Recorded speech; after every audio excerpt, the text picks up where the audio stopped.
Good afternoon everyone. Welcome to വരാന്താറീസ് YouTube channel. ഇപ്പോൾ daily current affairs സെഷനിലേക്ക് എന്ത് ചെയ്യാം, എല്ലാവർക്കും സ്വാഗതം. നമുക്ക് സമയം കളയാതെ എന്ത് ചെയ്യാം, ആദ്യത്തെ ന്യൂസിലേക്ക് പോവാം. ഓക്കെ, ബാ. Presidential reference. ഓക്കെ, കഥ ഒരു ഇതുണ്ട്. ഇതിന് മുന്നേ കഥയൊക്കെ ഒരു ഉണ്ടായിരുന്നു, ഒരു കഥ പോലെ കുറച്ച് നടന്നായിരുന്നു.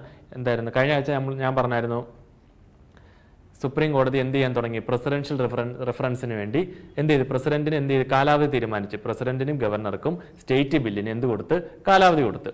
എങ്ങനെ, ഇനി തൊട്ട് സ്റ്റേറ്റ് ലെജിസ്ലേറ്റീവ് അസംബ്ലി പാസ്സാക്കി കഴിഞ്ഞ് 3 മാസത്തിനുള്ളിൽ പ്രസിഡന്റോ ഗവർണറോ ഒപ്പിട്ടില്ലെങ്കിൽ, ഗവർണർ എന്ത് ചെയ്യാം, ഗവർണർ ഒപ്പിട്ടില്ല അല്ലെങ്കിൽ ഗവർണർ പ്രസിഡന്റിന് കൈമാറി, പ്രസിഡന്റ് എന്ത് ചെയ്തു, 3 മാസത്തിനുള്ളിൽ ഒന്നും ചെയ്തില്ല.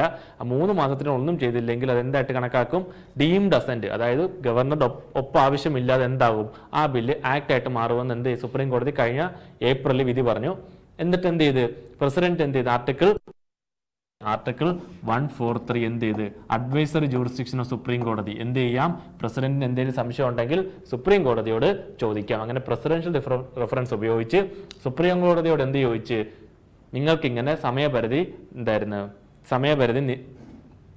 ഉണ്ടാക്കാൻ പറ്റുമോ എന്ന് ചോദിച്ചു. അതായത് സുപ്രീം കോടതിക്ക് ഒരു ഡെഡ് ലൈൻ നിയമിക്കാൻ പറ്റുമോ? കാരണം എന്താ, അത് ലെജിസ്ലേറ്റീവ് ആക്ഷൻ ആണ്. ജുഡീഷ്യറിക്ക് ഒരു ലെജിസ്ലേറ്റീവ് ആക്ഷനിലോട്ട് കടന്നു കയറാൻ പറ്റുമോ, അതൊരു ജുഡീഷ്യൽ ഓവർ റീച്ച് അല്ലേ എന്ന് സുപ്രീം കോടതിയോട് പ്രസിഡന്റ് ചോദിച്ചു. ആ വിധി എന്ത് ചെയ്ത് കഴിഞ്ഞ ദിവസം വന്നിട്ടുണ്ടായിരുന്നു. അതായിരുന്നു എന്ത്, പ്രസിഡൻഷ്യൽ റെഫറൻസിനുള്ള സുപ്രീം കോടതി വിധി. ഓക്കെ, സുപ്രീം കോടതി എന്ത് പറഞ്ഞ്, ടൈം ലൈൻ ഫിക്സ് ചെയ്യാൻ ആർക്ക് അധികാരമില്ല, സുപ്രീം കോടതിക്ക് ഞങ്ങൾക്ക് അവകാശമില്ല. പക്ഷെ എന്ത് ചെയ്യല്ലേ, ഗവർണറും പ്രസിഡന്റും എന്ത് ചെയ്യാൻ പാടില്ല, എന്തായാലും അബ്സല്യൂട്ട് വീറ്റോ എന്ത് ചെയ്ത്, കാലാവധി ഡെഡ് എൻഡ് ആയിട്ട് നിൽക്കല്ലേ. അതായത് ഒരു ബില്ല് എന്ത് ചെയ്യണം, ഒപ്പിട്ടേ പറ്റൂ, അല്ലെങ്കിൽ എന്ത് ചെയ്യണം, എന്തേലും ആക്ഷൻ എടുത്തേ പറ്റൂ. ഒന്നി ഒപ്പിടുക അല്ലെങ്കിൽ എന്തെങ്കിലും ആക്ഷൻ ഇടുക. അല്ലാതെ ചുമ്മാ എന്ത് ചെയ്യല്ലേ, ആക്ഷൻ ഇല്ലാതെ വിത്തൗട്ട് ആക്ഷൻ ആയിട്ട് കാലാവധി ഇങ്ങനെ നീട്ടിക്കൊണ്ട് പോകാതെ ആ ബില്ലിന് ഒരു എൻഡും ഇല്ലാതെ നിൽക്കല്ലേ. അതായത് എന്തായത്, പോക്കറ്റ് വീറ്റ്, അബ്സല്യൂട്ട് വീറ്റ് എന്നൊക്കെ പറയുന്ന സാധനം ഉണ്ടല്ലോ, അത് എന്ത് ചെയ്ത് ചുമ്മാ കയറിയും ഉപയോഗിക്കില്ല, എന്തെങ്കിലും കാരണം ഉണ്ടാകണം. സുപ്രീം കോടതി പക്ഷെ എന്ത് പറഞ്ഞു, നേരത്തെ വിധി ഉണ്ടല്ലോ, സുപ്രീം കോടതി ടൈം ലൈൻ ഫിക്സ് ചെയ്ത വിധി, അതെന്ത് ചെയ്ത്, അത് നള്ളിഫൈ ആക്കി. ഓക്കെ, സുപ്രീം കോടതി എന്ത് പറഞ്ഞു, it cannot impose timelines on president and governor and opens the concept of deemed assent. അതായത് ഡീംഡ് അസെന്റ് എന്ന് വെച്ചാൽ എന്താണ്, ഡീംഡ് അസെന്റ് എന്ന് പറഞ്ഞാൽ നേരത്തെ എന്തായിരുന്നു, 3 മാസത്തിനുള്ളിൽ ഗവർണറോ പ്രസിഡന്റോ ഒപ്പിട്ടില്ലെങ്കിൽ ഓട്ടോമാറ്റിക് ആയിട്ട് അത് എന്താവും, അസെന്റ് ആകും. അതാണ് ഡീംഡ് അസെന്റ് എന്ന് ആര് പറഞ്ഞു, സുപ്രീം കോടതി പറഞ്ഞു. പക്ഷേ സുപ്രീം കോടതി എന്ത് പറഞ്ഞു, ഇത്തവണത്തെ പ്രസിഡൻഷ്യൽ റെഫറൻസുമായിട്ടുള്ള ബന്ധപ്പെട്ട വിധിയിൽ, ഓക്കെ, കഴിഞ്ഞ ദിവസത്തെ വിധിയിൽ എന്ത് പറഞ്ഞു സുപ്രീം കോടതി പറഞ്ഞു, ഞങ്ങൾക്ക് എന്ത് ചെയ്യാൻ പറ്റില്ല, ഇങ്ങനൊരു ഡീംഡ് അസെന്റ് എന്ന വാക്ക് ഉപയോഗിക്കാൻ പറ്റത്തില്ല. അങ്ങനെ ഒരു വാക്ക് കോൺസ്റ്റിറ്റ്യൂഷനിൽ ഇല്ല. ഏതൊരു ബില്ലും ആക്ട് ആണെങ്കിൽ ഒന്നെങ്കിൽ എന്താവണം, പ്രസിഡന്റിന്റെ ഒപ്പ് വേണം, അല്ലെങ്കിൽ ഗവർണർ ഒപ്പ് വേണം. സ്റ്റേറ്റ് ആണെങ്കിൽ കറസ്പോണ്ടിങ് ടു ഗവർണർ ഒപ്പ്, അല്ലെങ്കിൽ എന്താണ്, സെൻട്രൽ ലോസ് ആണെങ്കിൽ എന്താ, ബില്ലാണെങ്കിൽ ആക്ട് ആണെങ്കിൽ പ്രസിഡന്റിന്റെ ഒപ്പ്, ഇല്ലെങ്കിൽ ഗവർണർ എന്ത് ചെയ്യും, സ്റ്റേറ്റ് ബില്ലിന് പ്രസിഡന്റിന് റെഫർ ചെയ്താലും ആരുടെ ഒപ്പ് വേണം, പ്രസിഡന്റിന്റെ ഒപ്പ് വേണം. എന്നാലും അത് അസെന്റ് ആയിട്ട് കൂട്ടാൻ പറ്റൂ.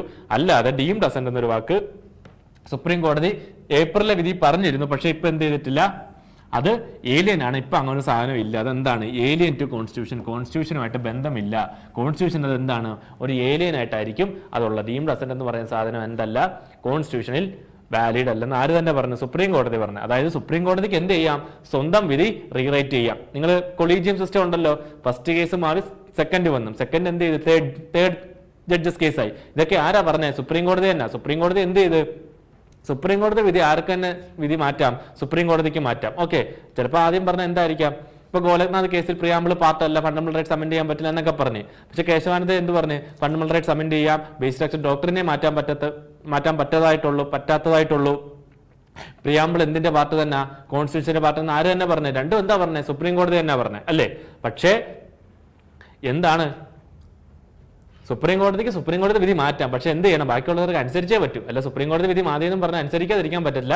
സുപ്രീം കോടതി എന്താണ് ലേറ്റസ്റ്റ് ആയിട്ട് പറഞ്ഞേക്കുന്നത് അത് എല്ലാവരും അനുസരിച്ചേ പറ്റൂ. ഓക്കെ, അത് നമ്മളാണെങ്കിലും ഗവൺമെന്റ് ആണെങ്കിലും സെൻട്രൽ ആയിക്കോട്ടെ സ്റ്റേറ്റ് ആയിക്കോട്ടെ എല്ലാവരും അനുസരിച്ചേ പറ്റൂ. ഓക്കെ, അപ്പൊ സുപ്രീം കോടതി എന്ത് പറഞ്ഞേ, ഇനി എന്തില്ല, ഡെഡ് ലൈൻ ഇല്ല. ഇനി Supreme Court emphasized that any attempt by the judiciary to set deadline would be taking as overpower. അതായത് ഡെഡ് ലൈൻ ഫിക്സ് ചെയ്തല്ലോ. ഓക്കെ, ഡെഡ് ലൈൻ ഫിക്സ് ചെയ്യുന്ന എന്തില്ല, ലെജിസ്ലേറ്റീവില അല്ലേ. അതായത് നമ്മൾ എന്തുണ്ട്, ഒരു സെപ്പറേഷൻ ഓഫ് പവർ ഉണ്ടല്ലേ, separation of judiciary from executive. Article 50 പ്രകാരം DPSP പറയുന്ന സാധനം ഉണ്ട് അല്ലേ. അതെന്ത് ചെയ്തിപ്പം എക്സിക്യൂട്ടീവ് ലെജിസ്ലേറ്റീവ് തമ്മിൽ എന്തില്ല, വലിയ മാറ്റമില്ല. ഓക്കെ, പാർലമെന്റിലെ എന്ന് എക്സിക്യൂട്ടീവ് എന്ന് പറയുന്ന പ്രധാനമന്ത്രി, ഡിഫൻസ് മിനിസ്റ്റർ, ഇതൊക്കെ ആരാ? പാർലമെന്റിലെ അംഗങ്ങളും. Okay, legislative parliamentary form of government ആണ് എന്ത് ചെയ്തത്, നമ്മൾ ഫോളോ ചെയ്യുന്നത്. അതുകൊണ്ട് ലെജിസ്ലേറ്റീവും എക്സിക്യൂട്ടീവും തമ്മിൽ എന്തില്ല, കംപ്ലീറ്റ് സെപ്പറേഷൻ ഒട്ടും പറ്റില്ല, കംപ്ലീറ്റ് സെപ്പറേഷൻ നടക്കത്തില്ല അവിടെ. പക്ഷേ എക്സിക്യൂട്ടീവ് ജുഡീഷ്യറിയും തമ്മിൽ, ലെജിസ്ലേറ്റീവും ജുഡീഷ്യറിയും തമ്മിൽ എന്ത് ചെയ്യണം, കംപ്ലീറ്റ് സെപ്പറേഷൻ വേണം. പക്ഷേ ഡെഡ് ലൈൻ ആര് ഫിക്സ് ചെയ്ത്? സുപ്രീം കോടതി ഫിക്സ് ചെയ്ത്. അപ്പൊ സുപ്രീം കോടതി തന്നെ പറഞ്ഞു, സുപ്രീം കോടതി എന്ത് തന്നെ പറഞ്ഞ്, അതൊരു ജുഡീഷ്യൽ ഓവർ റീച്ച് ആണ്, ജുഡീഷ്യറിയുടെ ബൗണ്ടറി കടന്ന് ആര് തന്നെ പോയെന്ന് സുപ്രീം കോടതി പറഞ്ഞ്, സുപ്രീം കോടതി തന്നെ പറഞ്ഞു. ഓക്കെ, ഇതിന് പറയുന്ന പേരാണ് ജുഡീഷ്യൽ ഓവർ റീച്ച്. ഇതിന്റെ ഓപ്പോസിറ്റ് ഉണ്ട് ജുഡീഷ്യൽ ആക്ടിവിസം. അതെന്താ? എക്സിക്യൂട്ടീവിന്റെയോ ലെജിസ്ലേറ്റീവിന്റെയോ ഇനാക്ഷൻ കാരണം സുപ്രീം കോടതി ഒരു നല്ല കാര്യമാണ് ചെയ്യുന്നതെങ്കിൽ, സുപ്രീം കോടതി ലെജിസ്ലേറ്റീവിന്റെയും എക്സിക്യൂട്ടീവിന്റെയും ഇനാക്ഷൻ കാരണം സുപ്രീം കോടതി ഒരു വിധി പുറപ്പെടുവിപ്പിച്ചു. ഓക്കെ, അതിന് പറയുന്ന പേരാണ് ജുഡീഷ്യൽ ആക്ടിവിസം. ഓക്കെ, പോസിറ്റീവ് ആണെങ്കിൽ ജുഡീഷ്യൽ ആക്ടിവിസം, നെഗറ്റീവ് ആണെങ്കിൽ അത് judicial overreach. Okay, judicial ഓവർ റീച്ചിന് ഏറ്റവും വലിയ എക്സാമ്പിൾ ആണ് എന്ത്? ഡെഡ് ലൈൻ ഫിക്സ് ചെയ്ത് 3 മാസത്തിനുള്ളിൽ ആര് ഒപ്പിടണം? ഗവർണറും പ്രസിഡന്റും ഒപ്പിട്ടിരിക്കണം, അല്ലെങ്കിൽ ഡീംഡ് അസന്റ് ആണ്, ഒരു ബില്ല് ആക്ട് ആവും എന്ന് ആര് പറഞ്ഞു? സുപ്രീം കോടതി പറഞ്ഞു. അതെന്താണ്? അത് ജുഡീഷ്യൽ ഓവർ റീച്ച് ആണ്. ഓക്കെ, കാരണം എന്താ? സുപ്രീം കോടതിയുടെ ഇനാക്ഷൻ ഒന്നും അല്ലത്. ഓക്കെ, അതെന്താ? ലിമിറ്റ് കഴിഞ്ഞു പോയി. പക്ഷെ ജുഡീഷ്യൽ ആക്ടിവിസം എന്താ? ജുഡീഷ്യൽ ആക്ടിവിസത്തിന് ഏറ്റവും വലിയ എക്സാമ്പിൾ ആണ് നമ്മുടെ വിശാഖ ഗൈഡ് ലൈൻസ്. വുമൻസിനെ എന്ത് ചെയ്യല്, എന്താണ്, ഒരു ഓഫീസിൽ വുമൻസിന് സെക്ഷൽ പ്രൊട്ടക്ഷന് വേണ്ടി ഗൈഡ് ലൈൻ ഉള്ള സാധനമാണ് വിശാഖ ഗൈഡ് ലൈൻ. ഇത് ആദ്യമായിട്ട് കൊണ്ടുവന്ന ആരാ? എക്സിക്യൂട്ടീവും ലെജിസ്ലേറ്റീവും ഒന്നുമല്ല, അത് ജുഡീഷ്യറിയാണ്. ജുഡീഷ്യറിയാണ് ആദ്യമായിട്ട് സെക്ഷൽ എന്ത് ചെയ്ത് വുമൻസിനെതിരെയുള്ള സെക്ഷൽ ആക്ഷനെതിരെ ആക്ഷൻ എടുക്കണം ഒരു ഓഫീസിൽ. അതിനുള്ള ഗൈഡ് ലൈൻ ആരാ ആദ്യം ഇറക്കിയത്? ലെജിസ്ലേറ്റീവോ എക്സിക്യൂട്ടീവോ അല്ല, അത് ജുഡീഷ്യറി, സുപ്രീം കോടതി ഇറക്കിയ സാധനമാണത് കേട്ടോ. അതെന്താ? ഇനാക്ഷൻ കാരണമാണ്. കാരണം ഒരു വുമൺ തന്നെ എന്തെങ്കിലും ഓഫീസിൽ എന്തെങ്കിലും ഒരു ഹരാസ്മെന്റ് നേരിട്ടാൽ, സെക്ഷൽ ഹരാസ്മെന്റ് നേരിട്ടാൽ അതിനെതിരെ ആക്ഷൻ എടുക്കാൻ അതിന് മുമ്പ് എന്തില്ലായിരുന്നു? ഒരു ആക്ടോ ഒരു നോട്ടിഫിക്കേഷനോ ഒരു റൂളോ റെഗുലേഷനോ ഒന്നും ഇല്ലായിരുന്നു. അത് ആരാദ്യം ചെയ്തത്? വിശാഖ ഗൈഡ് ലൈൻ വഴി സുപ്രീം കോടതിയാണ് ചെയ്തത്. അതെന്താണ്? ജുഡീഷ്യൽ ആക്ടിവിസം ആണ്. ഇപ്പൊ നടന്ന എന്താണ്? ജുഡീഷ്യൽ ഓവർ റീച്ച് ആണ്. അതുകൊണ്ട് സുപ്രീം കോടതി എന്ത് പറഞ്ഞേ? അതുകൊണ്ട് ഞങ്ങളത് നള്ളിഫൈ ചെയ്യുകയാണ്. നേരത്തെ വിധി ഇല്ല കേട്ടോ, അതിപ്പോ ഇല്ല. ഓക്കെ, ഡീംഡ് അസന്റ് ഒന്ന് ഓർത്ത് വെച്ചോ വാക്ക്. അതേപോലെ ജുഡീഷ്യൽ ഓവർ റീച്ചും ചോദിക്കാം. പോസിറ്റീവ് ആയിട്ടുള്ള സാധനം ജുഡീഷ്യൽ ആക്ടിവിസം, നെഗറ്റീവ് ആണെങ്കിൽ ജുഡീഷ്യൽ ഓവർ റീച്ച്. പിന്നെ ആർട്ടിക്കിൾ 50 പറഞ്ഞ എന്തിനാണ്? Separation of power. ഓക്കെ, ഒന്നുകൂടെ പറയാം. എന്തായിരുന്നു ഈ വർഷം 2025 ഏപ്രിൽ മാർച്ച് മാസങ്ങളിൽ സുപ്രീം കോടതി എന്ത് പറഞ്ഞു? ഡെഡ് ലൈൻ ഫിക്സ് ചെയ്ത് 3 മാസത്തിനുള്ളിൽ ഗവർണറും പ്രസിഡന്റും ഒപ്പിടണം. പക്ഷെ പ്രസിഡന്റ് എന്ത് ചെയ്ത്? Article 413 advisory jurisdiction of supreme court, അത് ആരുപയോഗിച്ച്? പ്രസിഡന്റ് ഉപയോഗിച്ച്. പ്രസിഡന്റ് എന്ത് ചെയ്യാം? അഡ്വൈസ് ആരോട് ചോദിക്കാം? സുപ്രീം കോടതിയോട് ചോദിക്കാം. ഓക്കെ, സുപ്രീം കോടതിയോട് ചോദിച്ചിട്ട് എന്ത് പറഞ്ഞ്? നിങ്ങൾക്ക് എന്ത് ചെയ്യാം? ഒരു ലെജിസ്ലേറ്റീവ് ആക്ഷനിൽ എന്ത് ചെയ്യാൻ പറ്റുമോ? ഡെഡ് ലൈൻ സെറ്റ് ചെയ്യാൻ പറ്റുമോ എന്ന് ആരോട് ചോദിച്ചു? സുപ്രീം കോടതിയോട് ചോദിച്ചു. സുപ്രീം കോടതി എന്ത് ചെയ്ത്? അതിനുള്ള വിധി എന്ത് ചെയ്ത്? പുറപ്പെടുവിപ്പിച്ച് കേട്ടോ. ഈ പ്രസിഡൻഷ്യൽ ഡിഫറൻസ് ചുമ്മാ ഒരു നേരം കൊണ്ടല്ല, അതിനും എന്ത് ചെയ്യും? ഹിയറിംഗ് ഒക്കെ ഉണ്ട്. 1 മാസം എടുത്തിട്ടാണ് എന്ത് ചെയ്തത്? ഈ വിധി പുറപ്പെടുവിച്ചത് കേട്ടോ. അപ്പൊ സുപ്രീം കോടതി എന്ത് പറഞ്ഞേ? ഇതിന് ഡീംഡ് അസന്റ്, നേരത്തെ എന്ത് പറഞ്ഞു? 3 മാസം ഒപ്പിട്ടില്ലെങ്കിൽ എന്താകും? ഡീംഡ് അസന്റ് ആയിട്ട് കണക്കാക്കി ആ ബില്ല് ആക്ട് ആകും. പക്ഷെ ഇനി തൊട്ട് എന്തില്ല? ഡീംഡ് അസന്റ് ഇല്ല. പക്ഷെ എന്ത് ചെയ്യല്ലേ? ചുമ്മാ ഇനാക്ഷൻ ആയിട്ട് നിൽക്കല്ലേ. അപ്പൊ എന്ത് ചെയ്യുക? അവർക്ക് കോടതി വരാം, കോടതി അപ്പോൾ ആക്ഷൻ എടുക്കും കേട്ടോ. ഇപ്പൊ ഫോർ എക്സാമ്പിൾ ഇപ്പൊ Tamil Nadu governor RN Ravi, super എന്തായിരുന്നു അവിടുത്തെ ചീഫ് മിനിസ്റ്റർ എന്തായിരുന്നു MK സ്റ്റാലിൻ. MK സ്റ്റാലിനൊക്കെ എന്ത് ചെയ്തു? ഒരു ബില്ല് ഗവർണറെ കൊടുത്ത് ഒപ്പിടണം, നിയമസഭ പാസ്സാക്കിയതാണെന്ന് പറഞ്ഞു കൊടുത്തു. ഗവർണർ എന്ത് ചെയ്യും? അത് ഇനാക്ഷൻ ആയിട്ട് നിന്നാൽ 1 വർഷമോ 6 മാസമായിട്ട് ഒരാക്ഷനും എതിരെ എടുക്കാതെ നിന്നാൽ നേരെ തമിഴ്നാട് ഗവൺമെന്റിന് എവിടെ പോകാം? സുപ്രീം കോടതി പോകാം. അങ്ങനെ ഇരിക്കാൻ പറ്റില്ല. പക്ഷെ എന്ത് ചെയ്യാൻ പറ്റത്തില്ല? ഗവർണർ ഒപ്പിടാതെ ഒരു ആക്ട് ആകാൻ പറ്റത്തില്ല. ഗവർണർ ഒപ്പ് വേണം. പക്ഷെ എന്ത് ചെയ്യാൻ പാടില്ല? ചുമ്മാ കയറി അങ്ങ് ബില്ലില് ഡെഡ് എൻഡ് ആയിട്ട് ബില്ലിരിക്കാൻ പാടില്ല. അത് എന്തെങ്കിലും ആക്ഷൻ എടുത്തേ പറ്റൂ. ഓക്കെ, അന്ന് ആര് പറഞ്ഞിട്ടുണ്ട്? സുപ്രീം കോടതി പറഞ്ഞിട്ടുണ്ട്. ഓക്കെ, സുപ്രീം കോടതിന് ആർട്ടിക്കിൾ 142 എന്താ? ആർട്ടിക്കിൾ 142 എന്ന് പറയുന്ന സാധനമാണ് സുപ്രീം കോടതിക്കാണ് എന്ത്? കംപ്ലീറ്റ് ജസ്റ്റിസ് അല്ലെങ്കിൽ ഡിക്രി. ഓക്കെ, ഡിക്രി എന്ന് പറയും, അബ്സല്യൂട്ട് ഡിഗ്രി എന്ന് പറയും കേട്ടോ. അബ്സല്യൂട്ട് ഡിക്രി എന്നും പറയും. അതുകൊണ്ട് ആർട്ടിക്കിൾ 142 ഈ വാക്കുണ്ട്, അബ്സല്യൂട്ട് ഡിക്രി എന്ന് പറഞ്ഞൊരു വാക്കുണ്ട്. അതേപോലെ കംപ്ലീറ്റ് ജസ്റ്റിസ്, അതായത് കംപ്ലീറ്റ് ആയിട്ട് ജസ്റ്റിസ്, പൂർണ്ണ ന്യായം പുറപ്പെടുവിപ്പിക്കാനുള്ള കഴിവ് ആർക്കാണ്? സുപ്രീം കോടതിക്കാണ്. ഓക്കെ, ആണല്ലോ. ഈ ആർട്ടിക്കിൾ 142 പ്രകാരം സുപ്രീം കോടതിക്ക് എന്തും പുറപ്പെടുവിപ്പിക്കാൻ പറ്റില്ല എന്ന് ആരും പറഞ്ഞു, സുപ്രീം കോടതി തന്നെ പറഞ്ഞു. ഓക്കെ, അതാണ് അടുത്ത പോയിന്റ്. ഓക്കെ, ആർട്ടിക്കിൾ 142 എന്താ പറയുന്നത്? ഒന്നേ അബ്സല്യൂട്ട് ഡിഗ്രി എന്നും പറയുന്നുണ്ട്, അല്ലെങ്കിൽ കംപ്ലീറ്റ് ജസ്റ്റിസ്. ഈ രണ്ട് കീവേഡും ഏത് ആർട്ടിക്കിളുമായിട്ട് റിലേറ്റഡ് ആണെന്ന് ചോദിച്ചാൽ ആർട്ടിക്കിൾ 142. ഓക്കെ, ആർട്ടിക്കിൾ 142 എന്താ പറയുന്നത്? ഒന്നിൽ സുപ്രീം കോടതി അബ്സല്യൂട്ട് ഡിഗ്രി, അങ്ങനെ ഒരു കീവേഡ് ചോദിച്ചാൽ ഏത് ആർട്ടിക്കിൾ? ആർട്ടിക്കിൾ 142. അതേപോലെ കംപ്ലീറ്റ് ജസ്റ്റിസ് എന്ന വാക്കുകൊണ്ട് ആർട്ടിക്കിളിൽ, ആ ആർട്ടിക്കിൾ ഏത് ഈ കംപ്ലീറ്റ് ജസ്റ്റിസ് എന്ന കീവേഡ് ഏത് ആർട്ടിക്കിളുമായിട്ട് റിലേറ്റഡ് ആണെന്ന് ചോദിച്ചാൽ ആർട്ടിക്കിൾ 142. ഓക്കെ, അതായത് നമുക്ക് ഇപ്പൊ നിങ്ങൾ പറയുന്നുണ്ട് ട്രിബ്യൂണലിന്റെ എല്ലാ വിധിയും ഫൈനലാ, അല്ലെങ്കിൽ 10th ഷെഡ്യൂളിൽ പറയുന്ന സ്പീക്കറിന്റെ വിധി എന്താണ്? ഫൈനലാ.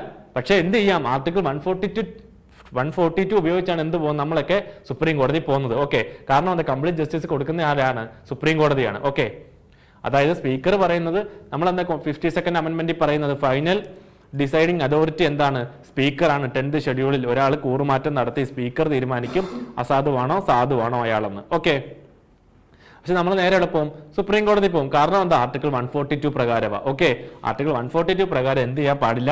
കോൺസ്റ്റിറ്റ്യൂഷണൽ പ്രൊസീജിയറിനെ ബൈപ്പാസ് ചെയ്യാൻ പാടില്ല. അതായത് സുപ്രീം കോടതിക്ക് എന്ത് ചെയ്യാം? വിധി പുറപ്പെടുവിക്കാൻ, കംപ്ലീറ്റ് ജസ്റ്റിസ് കൊടുക്കാം, പക്ഷെ എന്ത് ചെയ്യാൻ പാടില്ല? കോൺസ്റ്റിറ്റ്യൂഷണൽ പ്രൊസീജിയറിനെ ബൈപ്പാസ് ചെയ്യാൻ പാടില്ല. ഓക്കെ, അത് ആര് തന്നെ പറഞ്ഞു? സുപ്രീം കോടതി തന്നെ പറഞ്ഞു. കാരണം എന്താ? കോൺസ്റ്റിറ്റ്യൂഷൻ ആണ് ഏറ്റവും മേളിൽ. Constitution is absolute. കാരണം എന്താ? നമ്മളെല്ലാം ഭരണഘടന അനുസരിച്ചേ പറ്റൂ. ഏറ്റവും മേളിലാരാ? ഭരണഘടന. ആ ഭരണഘടന പ്രൊട്ടക്ട് ചെയ്യുന്ന ഡ്യൂട്ടി ആർക്കേ ഉള്ളൂ? സുപ്രീം കോടതിക്കേ ഉള്ളൂ. ഏറ്റവും മേളിൽ ആര് തന്നെ? ഭരണഘടനയാണ്. ആ ഭരണഘടനയെ മറികടക്കാൻ ആർട്ടിക്കിൾ 142 പോലും ഉപയോഗിച്ച് സുപ്രീം കോടതിക്ക് പറ്റത്തില്ല. ഓക്കെ, പിന്നെ സുപ്രീം കോടതി എന്ത് പറഞ്ഞിട്ടുണ്ട്? Governor and president cannot sit on A bill indefinitely. അതായത് ഒരു ബില്ല് എന്താകാൻ പാടില്ല? ചുമ്മാ കയറി അങ്ങ് ഡെഡ് എൻഡ് ആയി നിൽക്കല്, ഇൻഡെഫിനിറ്റ് ആയിട്ട് നിൽക്കല്. എന്തെങ്കിലും ഒരു ആക്ഷൻ ആരെടുക്കണം? ഒന്നീ പ്രസിഡന്റ് എടുക്കണം, അല്ലെങ്കിൽ എന്തെടുക്കണം? ഗവർണർ എടുക്കണം. ഓക്കെ, ഇനി ആർട്ടിക്കിൾ 143 ഞാൻ പറഞ്ഞു എന്താണ്? ഗവർണർക്ക് പ്രസിഡന്റിന് എന്ത് ചെയ്യാം? അഡ്വൈസ് ചെയ്യാം. അതാണ് എന്ത്? Advisory jurisdiction. ഓക്കെ, സുപ്രീം കോടതിയുടെ എന്ത് അധികാരമാണിത്? ഉപദേശിക്കാനുള്ള അധികാരം. ആരെ? പ്രസിഡന്റിന്. എപ്പോൾ? പ്രസിഡന്റ് ഒരു സംശയം ചോദിക്കുമ്പോൾ. ഇവിടെ എന്ത് ചെയ്തു? പ്രസിഡന്റ് സംശയം ചോദിച്ചു, നിങ്ങൾക്ക് എന്ത് ചെയ്യാൻ പറ്റുമോ? ഡെഡ് എൻഡ് ആക്കാൻ ഡെഡ് ലൈൻ ഫിക്സ് ചെയ്യാൻ പറ്റുമോ എന്ന് ആര് ചോദിച്ചു? സുപ്രീം കോടതി ചോദിച്ചു. സുപ്രീം കോടതിയോട് ആര് ചോദിച്ചു? പ്രസിഡന്റ് ചോദിച്ചു. അത് ഏത് ആർട്ടിക്കിൾ ഉപയോഗിച്ച്?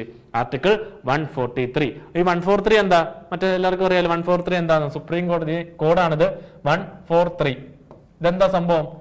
143 എന്താ ഞാൻ പറയേണ്ട ആവശ്യമില്ല, എല്ലാവർക്കും അറിയായിരിക്കും. ഓക്കെ, സുപ്രീം കോടതി എന്തായിരുന്നു? സുപ്രീം കോടതിയും പ്രസിഡന്റും തമ്മിൽ 143 എന്നങ്ങ് കാണാതെ പഠിച്ചോ. ഓക്കെ, മനസ്സിലായല്ലോ? സുപ്രീം കോടതിയും പ്രസിഡന്റും തമ്മിൽ 143. അതാണ് എന്ത്? Advisory jurisdiction. കാരണം എന്താ? പ്രസിഡന്റ് സുപ്രീം കോടതി ഡൗട്ട് ചോദിക്കുന്നു, അവർ തമ്മിൽ എന്താ? 143. ഓക്കെ, ഇനി ഇമ്പോർട്ടന്റ് ആർട്ടിക്കിൾ ഇതുമായിട്ട് റിലേറ്റഡ് ആർട്ടിക്കിൾ 200 എന്താണ്? ഗവർണർക്ക് എന്തൊക്കെ പവേഴ്സ് ലെജിസ്ലേറ്റീവ് ബില്ലിലുണ്ട്, അല്ലെങ്കിൽ നിയമസഭ പാസ്സാക്കുന്ന ആക്ടിന് മേളിൽ, ഒരു ബില്ലിന് മേളിൽ ഗവർണർക്ക് എന്തൊക്കെ ആക്ഷൻ എടുക്കാം? അതാണ് എന്ത്? ആർട്ടിക്കിൾ 200. ഒന്നി അസെന്റ് ചെയ്യാം, അല്ലെങ്കിൽ വിത്ത്ഹോൾഡ് ചെയ്യാം, അല്ലെങ്കിൽ പ്രസിഡൻഷ്യൽ റെഫറൻസിന് കൊടുക്കാം.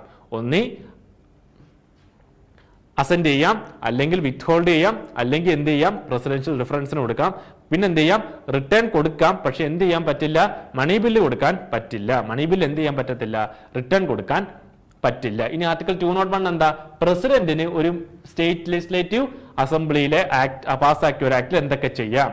അതായത് ആർട്ടിക്കിൾ 200 എന്താ പറയുന്നത്? ഗവർണർക്ക് എന്തൊക്കെ ചെയ്യാം. ഇനി ആ ഗവർണർ പ്രസിഡൻഷ്യൽ റെഫറൻസിന് ആ ബില്ല് കൊടുത്താൽ പ്രസിഡന്റിന് എന്തൊക്കെ ചെയ്യാം എന്ന് പറയുന്നത് എന്താണ്? ആർട്ടിക്കിൾ 201. ഓക്കെ, ഒന്നി അസെന്റ് ചെയ്യാം, അല്ലെങ്കിൽ വിത്ത്ഹോൾഡ് ചെയ്യാം, അല്ലെങ്കിൽ എന്താണ്? അസെന്റ് ചെയ്യാം, അല്ലെങ്കിൽ വിത്ത്ഹോൾഡ് ചെയ്യാം, അല്ലെങ്കിൽ എന്ത് ചെയ്യാം? നിയമസഭയ്ക്ക് തിരിച്ചു കൊടുക്കുക. ഈ 3 കണ്ടീഷൻ പ്രസിഡന്റിനുണ്ട്. ഓക്കെ,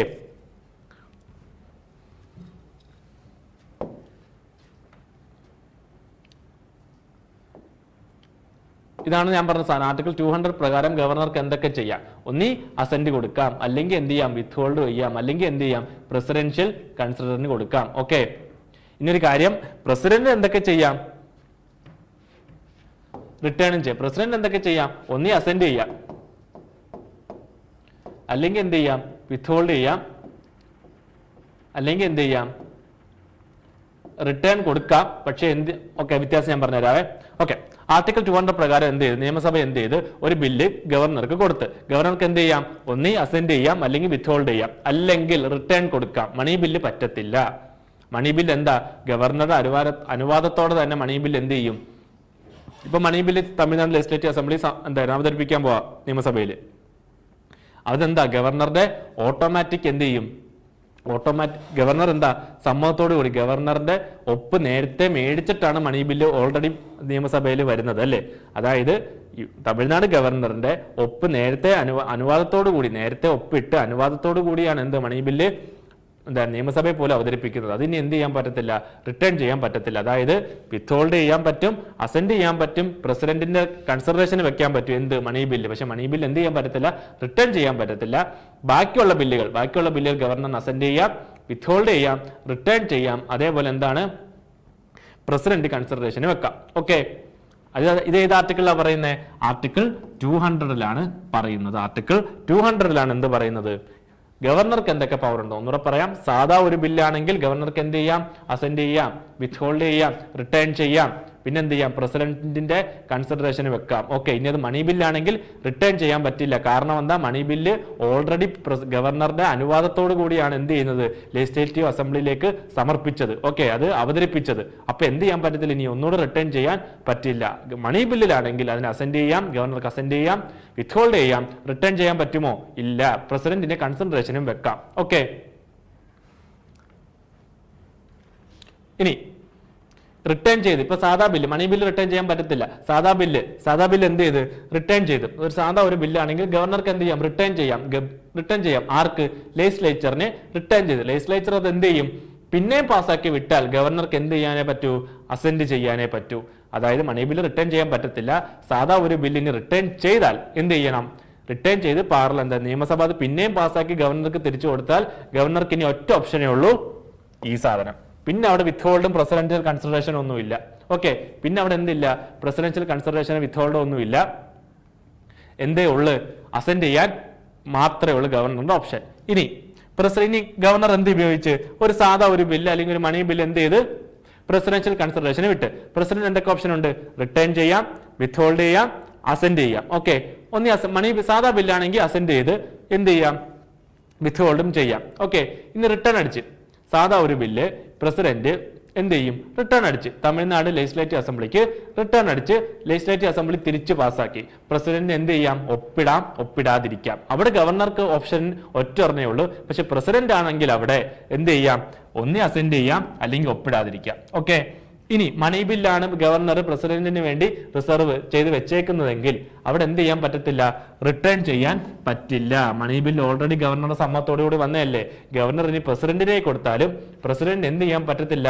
മണി ബില്ല് റിട്ടേൺ ചെയ്തത് തിരിച്ചു മേടിക്കാൻ പറ്റും. മണി ബിൽ റിട്ടേൺ എന്നൊരു ഓപ്ഷനേ ഇല്ല. അത് ഗവർണർക്കും ഇല്ല, പ്രസിഡന്റിനും ഇല്ല. ഓക്കെ, ഇമ്പോർട്ടന്റ് ആണ്, ഇത് പഠിച്ചിരിക്കണം കേട്ടല്ലോ. കാരണം Punjab governor, Kerala governor, Karnataka governor, Tamil Nadu governor, ഇവർ 4 പേരും എന്താണ്? പിന്നെ നമ്മുടെ തൃണമൂൽ, വെസ്റ്റ് ബംഗാൾ, ഇവർ 4 പേരും എന്താണ്? ഇവർ 5 സംസ്ഥാനങ്ങൾ ഗവർണറുമായിട്ട് അത്ര നല്ല സ്വരത്തിലല്ല കേട്ടോ. പണ്ട് ഡൽഹി ഉണ്ടായിരുന്നു. ഇപ്പൊ ഡൽഹിയിലെ ഭരണം മാറിയപ്പോൾ എന്ത് പറ്റി? ഗവർണറും CM-ഉം മച്ചാനുമായി. ഓക്കെ, ഇനി ഭരണവും ഗവർണറും രണ്ടാണെങ്കിൽ പിന്നെ അടിയാവും. അപ്പം ഗവർണറും കറസ്പോണ്ടിങ് സ്റ്റേറ്റ് ചീഫ് മിനിസ്റ്ററോ അല്ലെങ്കിൽ കറസ്പോണ്ടിങ് സ്റ്റേറ്റിന്റെ റൂളിംഗ് പാർട്ടിയും തമ്മിൽ ഭയങ്കര നല്ലോണം പ്രശ്നങ്ങൾ നടക്കുന്നുണ്ട്. ഓക്കെ, അപ്പൊ ഇത് ചോദിക്കാൻ നല്ല ചാൻസ് ഉണ്ട്. വർഷങ്ങളായിട്ട് 2-3 കൊല്ലം ഇപ്പോഴും എന്ത് ചെയ്യുന്നുണ്ട്? ദിവസവും ഹിന്ദുവിലോ ഇന്ത്യൻ എക്സ്പ്രസിലോ വരുന്ന സാധനങ്ങളായത്. അതുകൊണ്ടാണ് ഇത്ര ഡീറ്റെയിൽ ആയിട്ട് പറയുന്നത്. Very very important. ഓക്കെ, ഈ എന്തൊക്കെ ഓപ്ഷൻസ് ആർട്ടിക്കിൾ 200 എന്തൊക്കെ ഓപ്ഷൻസ് ആർട്ടിക്കിൾ 201 ഇതൊക്കെ എന്താണ്? ഇമ്പോർട്ടന്റ് ആണ്. ഓക്കെ, അപ്പൊ എന്ത് ചെയ്ത്? അപ്പൊ ഡീംഡ് അസെന്റ്, അതായത് 3 മാസത്തിനുള്ള ഒപ്പിട്ടില്ലെങ്കിൽ എന്ത് സംഭവിക്കത്തില്ല? ഡീംഡ് അസെന്റ് എന്ന് പറഞ്ഞ സാധനം നടക്കില്ല. അത് എന്ത് തന്നെ വേണം? എത്ര നാളാണേലും, 1 വർഷമാണേലും 2 വർഷമാണേലും ഗവർണറുടെ ഒപ്പ് അല്ലെങ്കിൽ പ്രസിഡന്റിന്റെ ഒപ്പ് എന്ത് വേണം? അസെന്റ് വേണം. എന്നാൽ അത് ബില്ല് ആക്ട് ആവത്തുള്ളൂ. പക്ഷെ എന്ത് ചെയ്യാൻ പറ്റത്തില്ല? കാലാകാലം നിന്നൊരു ആക്ഷനും എടുക്കാതിരിക്കാൻ പറ്റില്ല. കറസ്പോണ്ടിങ് സ്റ്റേറ്റിന് എന്ത് ചെയ്യാം? സുപ്രീം കോടതിയിലോ ഹൈക്കോടതിയിലോ, അല്ലെങ്കിൽ സുപ്രീം കോടതിയിലായിരിക്കും മാക്സിമം അവർ പോകുന്നത്. കാരണം എന്താ? ഏറ്റവും ഫൈനൽ അതോറിറ്റി ആര്? സുപ്രീം കോടതിയാണ്. ഇങ്ങനത്തെ കേസുകളൊക്കെ വരുമ്പോൾ സുപ്രീം കോടതി ആയിരിക്കും ആദ്യം പോകുന്നത്. സുപ്രീം കോടതിയിലായിരിക്കും. ഓക്കെ,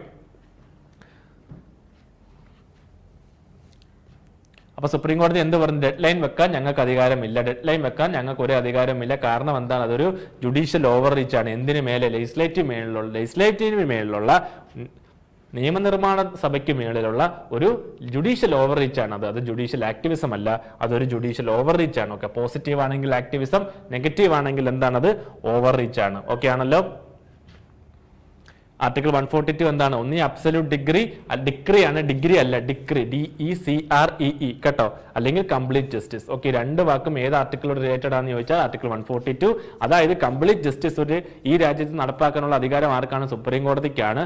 എന്നും പറഞ്ഞുകൊണ്ട് സുപ്രീം കോടതിക്ക് എന്ത് കടക്കാൻ പറ്റില്ല?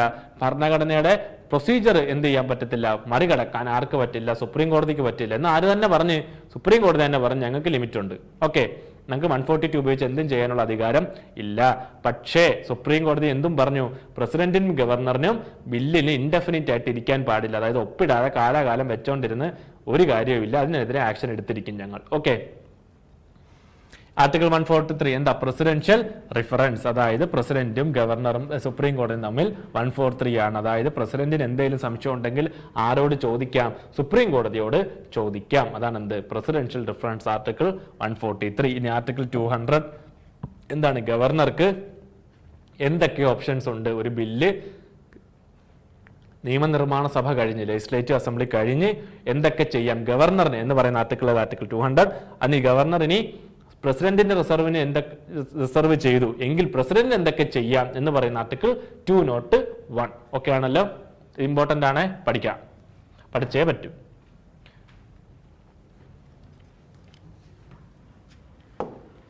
ഇനി കോൺസ്റ്റിറ്റ്യൂഷണൽ പവേഴ്സിൽ ഗവർണർക്ക് എന്തൊക്കെ ഉണ്ടെന്ന് പറഞ്ഞാൽ 200 എന്തൊക്കെ ചെയ്യാം? അസെൻഡ് ചെയ്യാം, വിത്ത്ഹോൾഡ് ചെയ്യാം, റിട്ടേൺ ചെയ്യാം, പ്രസിഡന്റിന് വേണ്ടി റിസർവ് ചെയ്യാം. പക്ഷെ മണി ബില്ലാണെങ്കിൽ എന്ത് ചെയ്യാൻ പറ്റില്ല?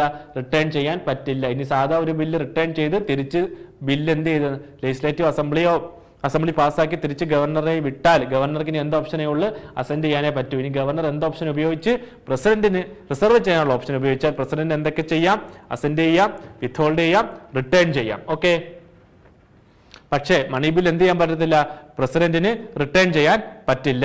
മാത്രമല്ല പ്രസിഡന്റ് സാധാ ഒരു ബില്ലും സ്റ്റേറ്റ് ലെജിസ്ലേറ്റീവ് അസംബ്ലിക്ക് വേണ്ടി റിട്ടേൺ ചെയ്ത് എന്നിട്ട് അസംബ്ലി എന്ത് തിരിച്ച് പാസ്സാക്കി പ്രസിഡന്റിന്റെ കയ്യിലോട്ടാണ് നേരെ പോകുന്നത്. അവിടെ പിന്നെ ഗവർണർക്ക് റോൾ ഇല്ല. ഓക്കെ, പ്രസിഡന്റിന് വേണ്ടി റിസർവ് ചെയ്തൊരു ബില്ല് പ്രസിഡന്റ് റിട്ടേൺ ചെയ്ത് അവിടെ കൊടുത്ത് സ്റ്റേറ്റ് ലെജിസ്ലേറ്റീവ് അസംബ്ലി കൊടുത്ത് അത് പിന്നെയും പാസ്സാക്കി ആരുടെയിലേ പോത്തുള്ളൂ? ഓട്ടോമാറ്റിക്കലി പ്രസിഡന്റിന്റെ കയ്യിലേ പോത്തുള്ളൂ. അതിപ്പോ എന്ത് ചെയ്യാൻ പറ്റത്തില്ല? റിട്ടേൺ ചെയ്യണമെന്നും പറഞ്ഞ് എന്താ ഒപ്പിടൽ മസ്റ്റ് അല്ല അവിടെ. കാരണം എന്താ? അവിടെ ഒന്നി പ്രസിഡന്റ് എന്ത് ചെയ്യാം? റിട്ടേൺ ചെയ്ത ബില്ല് ഒന്നി അസെൻഡ് ചെയ്യാം, വിത്ത്ഹോൾഡ് ചെയ്യാം. അവിടെ ആർക്ക് നിർബന്ധമല്ല? പ്രസിഡന്റ് അത് മസ്റ്റ് ആയിട്ട് ഒപ്പിടണമെന്ന് ആർക്ക് നിർബന്ധമല്ല? പ്രസിഡന്റ് നിർബന്ധമല്ല. ഓക്കെ, പിന്നെ ഒരു കാര്യം, മണി ബിൽ എന്ത് ചെയ്യാം? പ്രസിഡൻഷ്യൽ റിസർവിന് വെക്കാം കേട്ടോ. പ്രസിഡന്റിന്റെ കൺസിഡറേഷന് വേണ്ടി റിസർവ് എന്ത് ചെയ്ത് വെക്കാം? മണി ബില്ല് വെക്കാം. പക്ഷെ മണി ബില്ല് റിട്ടേൺ ചെയ്യാനേ പറ്റത്തില്ല. മണി ബില്ല് ആർക്കും റിട്ടേൺ ചെയ്യാൻ പറ്റത്തില്ല. പ്രസിഡന്റിനും പറ്റത്തില്ല, ഗവർണറിനും പറ്റത്തില്ല. ഓക്കെ, പക്ഷെ മണി ബില്ല് എന്ത് ചെയ്യാൻ പറ്റും? ഗവർണർക്ക് പ്രസിഡന്റിന്റെ റിസർവിന് വേണ്ടി വെക്കാം. ഓക്കെ, ഇത് പണ്ട് എന്ത് ചെയ്യത്തില്ലായിരുന്നു? പണ്ട് അങ്ങനൊന്നും പ്രസിഡൻഷ്യൽ റിഫറൻസിന് വേണ്ടി വെക്കത്തില്ലായിരുന്നു കേട്ടോ. പ്രസിഡൻഷ്യൽ റിഫറൻസും പോട്ടെ, പ്രസിഡൻഷ്യൽ കൺസിഡറേഷന് വേണ്ടി വെക്കത്തില്ലായിരുന്നു. പണ്ട് വല്ലപ്പോഴേ യൂസ് ചെയ്യത്തുള്ളായിരുന്നു, എങ്ങനെ സംശയം വല്ലതും വന്നാൽ. പക്ഷെ ഇപ്പൊ എന്ത് ചെയ്യുന്നുണ്ട്? തകർത്ത് യൂസ് ചെയ്യുന്നുണ്ട്. ഓക്കെ, ഇപ്പൊ തകർത്ത് എന്ത് ചെയ്യുന്നുണ്ട്? യൂസ് ചെയ്യുന്നുണ്ട്. അതുകൊണ്ടാണ് സുപ്രീം കോടതി ഇങ്ങനെ വിധിയും പുറപ്പെടുവിപ്പിച്ചത്. ഓക്കെ ആണല്ലോ. ഇത് ഇമ്പോർട്ടന്റ് ആണ്, ഓരോ ആർട്ടിക്കിളും പഠിക്കുക. ഇത് റീവൈൻഡ് അടിച്ച് ഈ ഫസ്റ്റ് ന്യൂസ് റീവൈൻഡ് അടിച്ച് ഒരു 10 തവണ കേട്ടാലും നഷ്ടമില്ല, എന്തേലും ചോദിക്കും കേട്ടോ. ഇത് ഈ പറഞ്ഞ ആർട്ടിക്കിൾ 143, 142, 200, 201 ഏതേലും ചോദിക്കും. ഗവർണർക്ക് എന്തൊക്കെ ഓപ്ഷൻ ഉണ്ട്? മണി ബില്ലിൽ എന്തൊക്കെയുണ്ട്? സാധാ ബില്ലിൽ ഏതൊക്കെ? പ്രസിഡന്റ് എന്തൊക്കെ ഓപ്ഷൻ ഉണ്ട്? അത് മണി ബില്ലിൽ ഏതൊക്കെ? സാധാ ബില്ലിൽ ഏതൊക്കെ? ഇതെന്തേലും ചോദിക്കും. ഓക്കെ, അതേപോലെ വേറൊരു ആർട്ടിക്കിൾ ഉണ്ട്, ആർട്ടിക്കിൾ 136. ഇതെന്താ? Special leave petition. ഈ രാജ്യത്ത് ഏതെങ്കിലും ഒരു കോടതി ഏതെങ്കിലും ഒരു ന്യായം, ഒരു വിധി പുറപ്പെടുവിപ്പിച്ചാൽ നിങ്ങൾക്ക് അതിൽ ന്യായം കിട്ടിയില്ല എന്ന് തോന്നിയാൽ അതിന് നിങ്ങൾക്ക് ഉപയോഗിക്കാവുന്ന ആർട്ടിക്കിളാണ് ആർട്ടിക്കിൾ 136. നിങ്ങൾക്ക് എന്ത് ചെയ്യാം? നേരെ സുപ്രീം കോടതിയിൽ പോവാം. ഏത് ആർട്ടിക്കിൾ ഉപയോഗിച്ച്? ആർട്ടിക്കിൾ 136. അതാണ് എന്ത്? Special leave petition. Special leave petition ഇതൊന്ന് ഓർത്തിരുന്നോ, ഇത് ഇമ്പോർട്ടന്റ് ആണ്. ഓക്കെ, ഈ മുല്ലപ്പെരിയാർ കേസ് വന്നു. മുല്ലപ്പെരിയാർ കേസ് എന്തുണ്ട്? ട്രിബ്യൂണൽ ഉണ്ട്. ഇപ്പൊ കൃഷ്ണ റിവറിന് എന്തുണ്ട്? ട്രിബ്യൂണൽ ഉണ്ട്. ഓക്കെ, ട്രിബ്യൂണൽ ഉണ്ട്. അവരുടെ വിധി എന്താ? ഫൈനലാന്നാ പറയുന്നത്. പക്ഷെ ഇപ്പൊ എന്താ?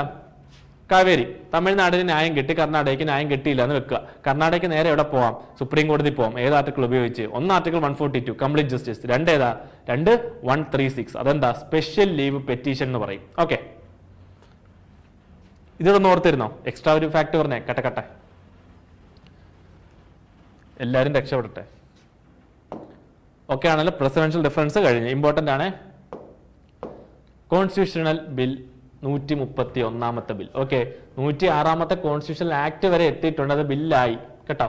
106 ഇപ്പൊ എത്രാമത്തെ ലേറ്റസ്റ്റ് കോൺസ്റ്റിറ്റ്യൂഷൻ അമെന്റ്മെന്റ് ആക്ട് ഏതാ? 106 വുമൺ റിസർവേഷൻ ബില്ലാണ്. 107 വരുന്നുണ്ട്. നമ്മുടെ ഏതാ? 130 കോൺസ്റ്റിറ്റ്യൂഷൻ അമെന്റ്മെന്റ് ബില്ലും 107 വരാൻ ചാൻസ് ഉള്ളത് ഏതാ? നമ്മുടെ മന്ത്രിമാര് 2 വർഷത്തിനുള്ളിൽ ജയിലിൽ കിടന്നാൽ ഉറപ്പായിട്ടും സ്ഥാനം പോകുന്ന കാര്യം കേട്ടോ. അത് പ്രധാനമന്ത്രിയാണേലും. ഓക്കെ, അതാണ് ഇനി അടുത്ത വരാൻ പോകുന്ന. മിക്കവാറും ആക്ട് ആകുമായിരിക്കും. നോക്കാം നമുക്ക്. ബില്ലാണ് ഇപ്പോൾ ആക്ട് ആകുമായിരിക്കും. ലേറ്റസ്റ്റ് കോൺസ്റ്റിറ്റ്യൂഷൻ അമെന്റ്മെന്റ് ആക്ട് ഏതാന്ന് ചോദിച്ചാൽ 106 ഓക്കെ, ഇതെന്താ സംഭവം എന്ന് വെച്ചാൽ നമുക്ക് യൂണിയൻ ടെറിട്ടറി ഉണ്ട്. ഏതൊക്കെയാ? 8 ഉണ്ട്. ഇപ്പൊ ലേറ്റസ്റ്റ് ഏതായിരുന്നു? ജമ്മു ആൻഡ് ഡിയു, ദാദ്ര നഗർ ഹവേലിയും കൂടെ മെർജാക്കി. അതിന് മുന്നേ വന്നത് ലഡാക്കും ജമ്മു ആൻഡ് കാശ്മീർ, പിന്നെ ഏതാ? ചണ്ഡീഗഡ്, ആൻഡമാൻ, ലക്ഷദ്വീപ്, പുതുച്ചേരി, ഡൽഹി. ഓക്കെ, ചണ്ഡീഗഡ്, ഇതൊക്കെ ഉണ്ട്. ചണ്ഡീഗഡ് ഇത്ര നാളും എന്തായിരുന്നു? അവർക്ക് എന്തുണ്ടായിരുന്നു? അവർക്കൊരു മുനിസിപ്പാലിറ്റി പോലെ ആയിരുന്നു. ചണ്ഡീഗഡ് കോർപ്പറേഷൻ മുനിസിപ്പാലിറ്റി പോലെ ആയിരുന്നു. അവിടെ എന്തുണ്ടായിരുന്നു? ഒരു മേയർ ഉണ്ടായിരുന്നു. അവരാണ് എന്ത് ചെയ്യുന്നത്? കാര്യങ്ങളൊക്കെ ഡിസൈഡ് ചെയ്യുന്നത്. ഓക്കെ, പക്ഷേ 131 കോൺസ്റ്റിറ്റ്യൂഷൻ അമെന്റ്മെന്റ് ബില്ല് പ്രകാരം ഇനി തൊട്ട് എന്താണ്? ചണ്ഡീഗഡ്, നമ്മുടെ ലക്ഷദ്വീപ്, ആൻഡമാൻ പോലെ പ്രസിഡന്റിന്റെ അണ്ടറിലായിരിക്കും. എന്ന് വെച്ചാൽ ചണ്ഡീഗഡിൽ ഇപ്പൊ ആരുണ്ട്? മേയറാണ്. പക്ഷെ ഇനി തൊട്ട് ആരാണ്? ലക്ഷദ്വീപിലും ആൻഡമാനിലും ഒക്കെ കാണുന്ന പോലെ അഡ്മിനിസ്ട്രേറ്റർ ആയിരിക്കും. ഓക്കെ, ലക്ഷദ്വീപിലും ദാദ്ര നാഗർ ഹവേലി, പുതുച്ചേരി ഞാൻ പറയാം, പുതുച്ചേരി എക്സെപ്ഷനിലാണ്, അത് ഞാൻ പറയാം. ഓക്കെ, ആൻഡമാൻ, ഇവിടൊക്കെ ആരാണ്? അഡ്മിനിസ്ട്രേറ്റർ. കാരണം എന്താ? ഇവിടെ ഒന്നും നിയമസഭകളില്ല. പക്ഷെ പുതുച്ചേരിയിൽ എന്തുണ്ട്? നിയമസഭയുണ്ട്. ഓക്കെ, നിയമസഭയുണ്ട്. അവിടെ എന്താണ്? പുതുച്ചേരി ഗവർണറാണ്. ഓക്കെ, പുതുച്ചേരിയിൽ ഇത് ഉപയോഗിക്കും. ഓക്കെ, എപ്പോഴാ? അസംബ്ലി ഇത് ഡിസോൾവ് ആക്കുന്ന സമയത്ത്. ഓക്കെ, അസംബ്ലി ഡിസോൾവ് ആവുന്ന സമയത്ത് എന്തേ ഉള്ളൂ? പുതുച്ചേരി അഡ്മിനിസ്ട്രേറ്ററിനെ അപ്പോയിന്റ് ചെയ്യത്തുള്ളൂ. അല്ലാത്ത സമയമില്ല. പക്ഷേ ആൻഡമാനിലും ലക്ഷദ്വീപിലും ദാദ്ര നാഗർ ഹവേലി, ദമാൻ ആൻഡ് ഡ്യൂ, അതാണ് ഇത് DNHD. ഓക്കെ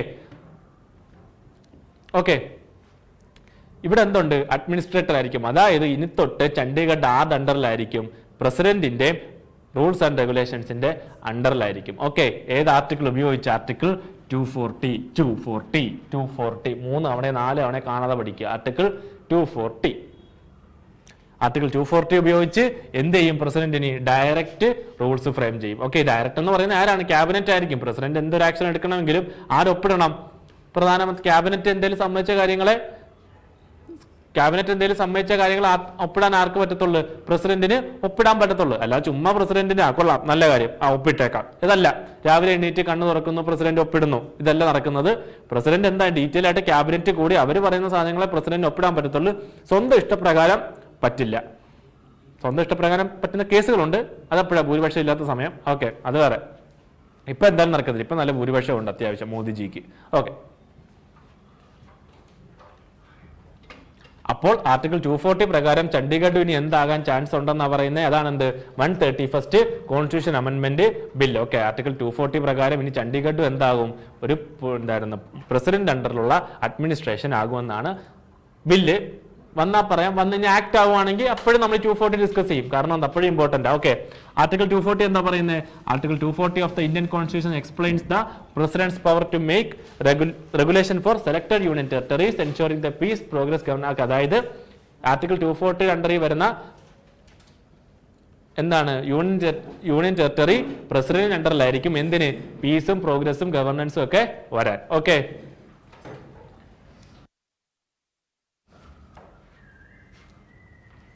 ഇപ്പോൾ നിലവിൽ ഏതൊക്കെയാണ് യൂണിയൻ ടെറിട്ടറി ഉള്ളത്? ആൻഡമാൻ, ലക്ഷദ്വീപ്, ദാദ്ര നഗർ ഹവേലി, ദമാൻ ആൻഡ് ഡ്യൂ. ഓക്കെ, ഇത് 3 എന്ത്? അഡ്മിനിസ്ട്രേറ്റർ ഡയറക്റ്റ് ഉള്ളത്. പിന്നുള്ള എന്തുണ്ട്? പുതുച്ചേരി ഉണ്ട്. പക്ഷെ പുതുച്ചേരി എന്തല്ല? അസംബ്ലി ഡിസോൾവ് ആവുന്ന സമയത്തേ ഉള്ളു. അസംബ്ലി ഉള്ള ഇപ്പൊ ഇല്ല. ഇപ്പൊ എന്താ? അവിടെ ഒരു ചീഫ് മിനിസ്റ്റർ ഉണ്ട്. അവിടെ ഒരു ലെജിസ്ലേറ്റീവ് അസംബ്ലി ഉണ്ട് ആ യൂണിയൻ ടെറിട്ടറിക്ക്. അസംബ്ലി ഡിസോൾവ് ആയി കിടക്കുകയാണെങ്കിൽ അവിടെ എന്താണ്? ഈ 240 അടിയിൽ വരും. 240 അടിയിൽ എന്തുണ്ട്? പുതുച്ചേരി ഉണ്ട്. പക്ഷെ അസംബ്ലി ഉള്ള സമയത്ത് എന്ത് ഉപയോഗിക്കാൻ പറ്റത്തില്ല? 240 ഉപയോഗിക്കാൻ പറ്റില്ല. അസംബ്ലി ഇല്ലാത്ത സമയത്ത് എന്ത് ഉപയോഗിക്കാം? ആർട്ടിക്കിൾ 240 പ്രകാരം എന്ത് ചെയ്യാം? പ്രസിഡന്റിന് എന്ത് ചെയ്യാം? റൂൾസ് ആൻഡ് റെഗുലേഷൻസ് എടുക്കാം. ഓക്കെ ആണല്ലോ. ഇതാണ് എന്ത് ആർട്ടിക്കിൾ 240. യൂണിയൻ ടെറിട്ടറി ആയിട്ട് ബന്ധപ്പെട്ട് ഉള്ള ആർട്ടിക്കിളാണ് ആർട്ടിക്കിൾ 240. അത് ചണ്ഡീഗഡിനെയും അത് രണ്ടീ കൊണ്ടുവരാൻ എന്തുണ്ട്, പ്ലാൻ ഉണ്ട്. ഇപ്പൊ അവിടെ മേയർ ഒരു കോർപ്പറേഷൻ പോലാണ് ഭരിക്കുന്നത്. ഇപ്പൊ അത് മാറ്റി എന്താക്കും, ഒരു പ്രസിഡന്റിന്റെ നമ്മുടെ പ്രസിഡന്റിന്റെ അണ്ടറിൽ തന്നെ കൊണ്ടുവരാനാണ് പ്ലാൻ. അതാണ് ആർട്ടിക്കിൾ 240. ഓക്കെ ആണല്ലോ.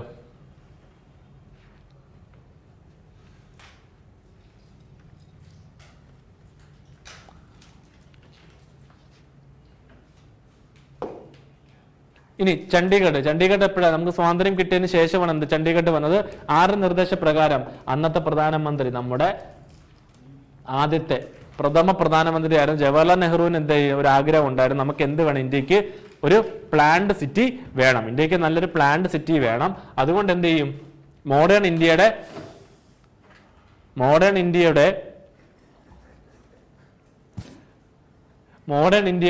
എന്താ ഒരു സിമ്പിൾ ആയിട്ട് നമുക്ക് എന്ത് വേണം, ഒരു പ്ലാൻഡ് വിഷൻ വേണം. ഓക്കെ, പ്ലാൻഡ് വിഷൻ പോട്ടെ, പ്ലാൻഡ് സിറ്റി വേണം. ഓക്കെ, പ്ലാൻഡ് സിറ്റി വേണം. അങ്ങനെ ജവഹർലാൽ നെഹ്റു നിർദ്ദേശപ്രകാരം ഫ്രഞ്ചിലെ പ്രധാനപ്പെട്ട ആർട്ടിസ്റ്റായ ലേ കോർബസിയർ, ഓക്കെ, അതായിരുന്നു അയാളുടെ പേര്. നമ്മൾ ഡൽഹിയൊക്കെ പഠിക്കും, ഡൽഹിയുടെ പിതാവാര്, അതൊക്കെ കഴിഞ്ഞ്, അതിന്റെ കാലം കഴിഞ്ഞ്. കാരണം എന്താ, വർഷങ്ങളായിട്ട് ചോദിക്കുന്നത് തിരുവനന്തപുരം PSCക്ക് സ്ഥിരം ചോദ്യമാണ്. തിരുവനന്തപുരം പണിഞ്ഞയാര്, അത് പണിഞ്ഞയാര്, ഇത് പണിഞ്ഞയാര്, ഡൽഹി പണിഞ്ഞയാര്. ഇപ്പൊ ഈ തിരുവനന്തപുരം കോർപ്പറേഷനിൽ എന്തുണ്ട്, കോഫി ഹൗസ് ഒക്കെ എന്താ, ആരോ പണിഞ്ഞതാ അത്. ഓക്കെ, അതേപോലെ ചണ്ഡീഗഡിന്റെ പിതാവ് അല്ലെങ്കിൽ ചണ്ഡീഗഡിന്റെ ആർക്കിടെക്ട് ആരാന്ന് ചോദിച്ചാൽ ലേ കോർബസിയർ, അയാളാണ് എന്ത് ചെയ്തത്, അദ്ദേഹമാണ് ഡിസൈൻ ചെയ്ത് ചണ്ഡീഗഡ്. ഓക്കെ, ഇത് ജവഹർലാൽ നെഹ്റുവിന്റെ കാലത്ത് ആണ് ഇത് എന്ത് ചെയ്തത്, അദ്ദേഹത്തിന്റെ ആഗ്രഹപ്രകാരം. ആ സമയത്ത് ഇന്ത്യക്ക് എന്തേ ഉള്ളായിരുന്നു, ഡൽഹി പോയിട്ടുണ്ടോ?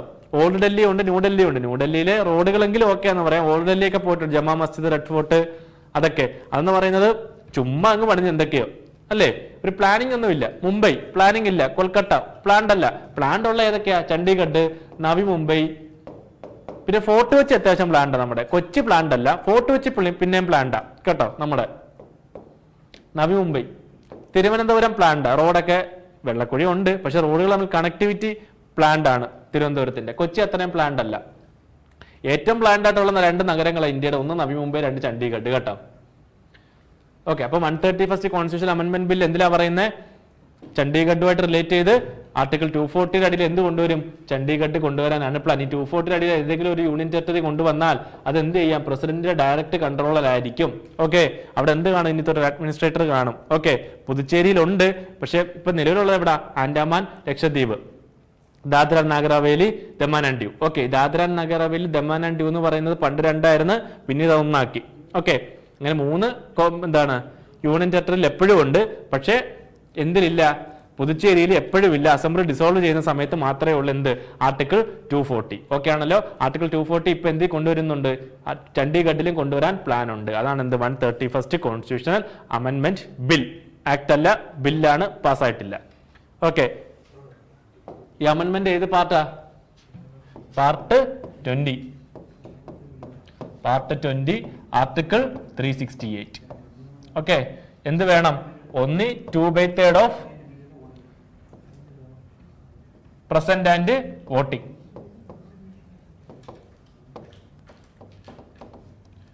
അല്ലെങ്കിൽ 1/2 + 1 ഓഫ് ടോട്ടൽ മെജോറിറ്റി. ഏതാണോ വലുത് അത്. ഒന്ന് 2/3 ഓഫ് പ്രസന്റ് ആൻഡ് വോട്ടിംഗ്, അല്ലെങ്കിൽ 1/2 ഓഫ് ടോട്ടൽ മെജോറിറ്റി, അല്ലെങ്കിൽ എന്താ, ഈ 1/2 ഓഫ് ടോട്ടൽ മെജോറിറ്റിക്ക് പറയുന്ന മറ്റൊരു പേരാണ് അബ്സല്യൂട്ട് മെജോറിറ്റി. ഓക്കെ, ഈ 2/3 ഓഫ് പ്രസന്റ് ആൻഡ് വോട്ടിങ്ങിന് പറയുന്ന മറ്റൊരു പേരാണ് സ്പെഷ്യൽ മെജോറിറ്റി.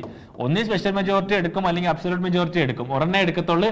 ഏതാണോ ആ സമയത്ത് വലുത്, ഓക്കെ, അതായിരിക്കും എടുക്കുന്നത്. Which ever is greater. Okay, ഏതാണോ വലുത് അതായിരിക്കും. ഓക്കെ, പാർട്ട് 20 ആർട്ടിക്കിൾ 368 എങ്ങനെ എടുക്കുന്നത്, 2/3 ഓഫ് പ്രസന്റ് ആൻഡ് വോട്ടിംഗ്. ഞാനിപ്പോ സഭയിൽ പോയി അമെന്റ്മെന്റ് നടക്കുന്ന സമയത്ത് വോട്ട് ചെയ്യാനുള്ള സമയത്തുണ്ടായിരുന്നു, പക്ഷെ എനിക്ക് വോട്ട് ചെയ്യാൻ താല്പര്യമില്ല. എന്റെ വോട്ട് എടുക്കുവോ, ഇല്ല. ഞാൻ അവിടെ പ്രസന്റ് വായിരിക്കണം, വോട്ട് വായിരിക്കണം. ഓക്കെ, വോട്ട് ചെയ്യണം. ഓക്കെ, വോട്ടിങ്ങും ചെയ്യണം. ഓക്കെ, എന്നാൽ മാത്രമേ എന്റെ എടുക്കത്തുള്ളൂ. അങ്ങനെ 2/3 of present and voting and 1/2 of total majority, അല്ലെങ്കിൽ അബ്സല്യൂട്ട് മെജോറിറ്റി. സ്പെഷ്യൽ മെജോറിറ്റി എടുക്കും, അബ്സല്യൂട്ട് മെജോറിറ്റി എടുക്കും. ഏതാണോ വലുത് അതായിരിക്കും എടുക്കുന്നത്. ഓക്കെ, ഇത് ഡീറ്റെയിൽ ആയിട്ട് പറയാനുണ്ട് കേട്ടോ. അത് പൊളിറ്റി എടുക്കുന്നത് ആരാണ്, ഒന്ന് ചിലപ്പോൾ ഞാനായിരിക്കും, അല്ലെങ്കിൽ ക്രിസ്ത്യൻ സാറോ വൈഷ്ണവ് സാറോ ആയിരിക്കും. ആരാണ് പൊളിച്ചെടുക്കുന്നത് അവരെന്തായാലും ഒരു 1.5 മണിക്കൂർ 1 മണിക്കൂറിനുള്ളതുണ്ട് അമെന്റ്മെന്റ് കേട്ടോ. ഇത്രയും ഇതാണ് ഒരു വേഗ ഐഡിയ, ഇതെങ്കിലും ഓർത്തിരിക്കുക. 2/3 ഓഫ് പ്രസന്റ് ആൻഡ് വോട്ടിംഗ്, അതിന്റെ മറ്റൊരു പേര് സ്പെഷ്യൽ മെജോറിറ്റി, അല്ലെങ്കിൽ ഹാഫ് ഓഫ് ടോട്ടൽ മെമ്പർഷിപ്പ്, അതിന്റെ പേര് അബ്സല്യൂട്ട് മെജോറിറ്റി. ഏതാണോ വലുത് അതായിരിക്കും എടുക്കുന്നത്. ഓക്കെ, ഇതിനെപ്പറ്റി വലിയ ധാരണ ഇല്ലെങ്കിൽ ഇപ്പൊ ഇത്രയെങ്കിലും കാണാതെ പഠിക്കുക. ഓക്കെ, പാർട്ട് എന്തായാലും പഠിച്ചോ. പാർട്ട് 20 ആർട്ടിക്കിൾ ഏത്? ആർട്ടിക്കിൾ 368. ഓക്കെ, ആർട്ടിക്കിൾ 368 എന്ത് കോൺസ്റ്റിറ്റ്യൂഷൻ അമെന്റ്മെന്റ് പറയുന്നത്. ഓക്കെ, അപ്പൊ ചണ്ഡീഗഡ് ആരുടെ വിഷൻ പ്രകാരമാണ് വന്നത്? ജവഹർലാൽ നെഹ്റുവിന്റെ വിഷൻ ആയിരുന്നു ചണ്ഡീഗഡ് ഇന്ത്യക്ക് ഒരു പ്ലാൻഡ് സിറ്റി വേണം. അങ്ങനെ ആരെ വിളിച്ച്? ലെ കോർബസിയറിനെ വിളിച്ചു, ചണ്ഡീഗഡ് വിളിഞ്ഞു. ഓക്കെ, ചണ്ഡീഗഡിന്റെ ആർട്ടിക്കിൾ ഒന്ന് പഠിച്ചോ, ലെ കോർബസിയർ കേട്ടോ. 53rd chief justice of India ആരായി? ജസ്റ്റിസ് സൂര്യകാന്ത്. 50ാമത്തെ ആര്? 50ാമത്തെ DY ചന്ദ്രചൂഡ്. പിന്നാരായി? സഞ്ജീവ് ഖന്ന. പിന്നാരായി? നമ്മുടെ BR Gavai. Second Dalit, first Buddhist ആയി BR ഗവായ്. പിന്നാരായി? ജസ്റ്റിസ് സൂര്യകാന്ത്. കണ്ടാ ആയി, ജസ്റ്റിസ് സൂര്യകാന്ത് ആയി.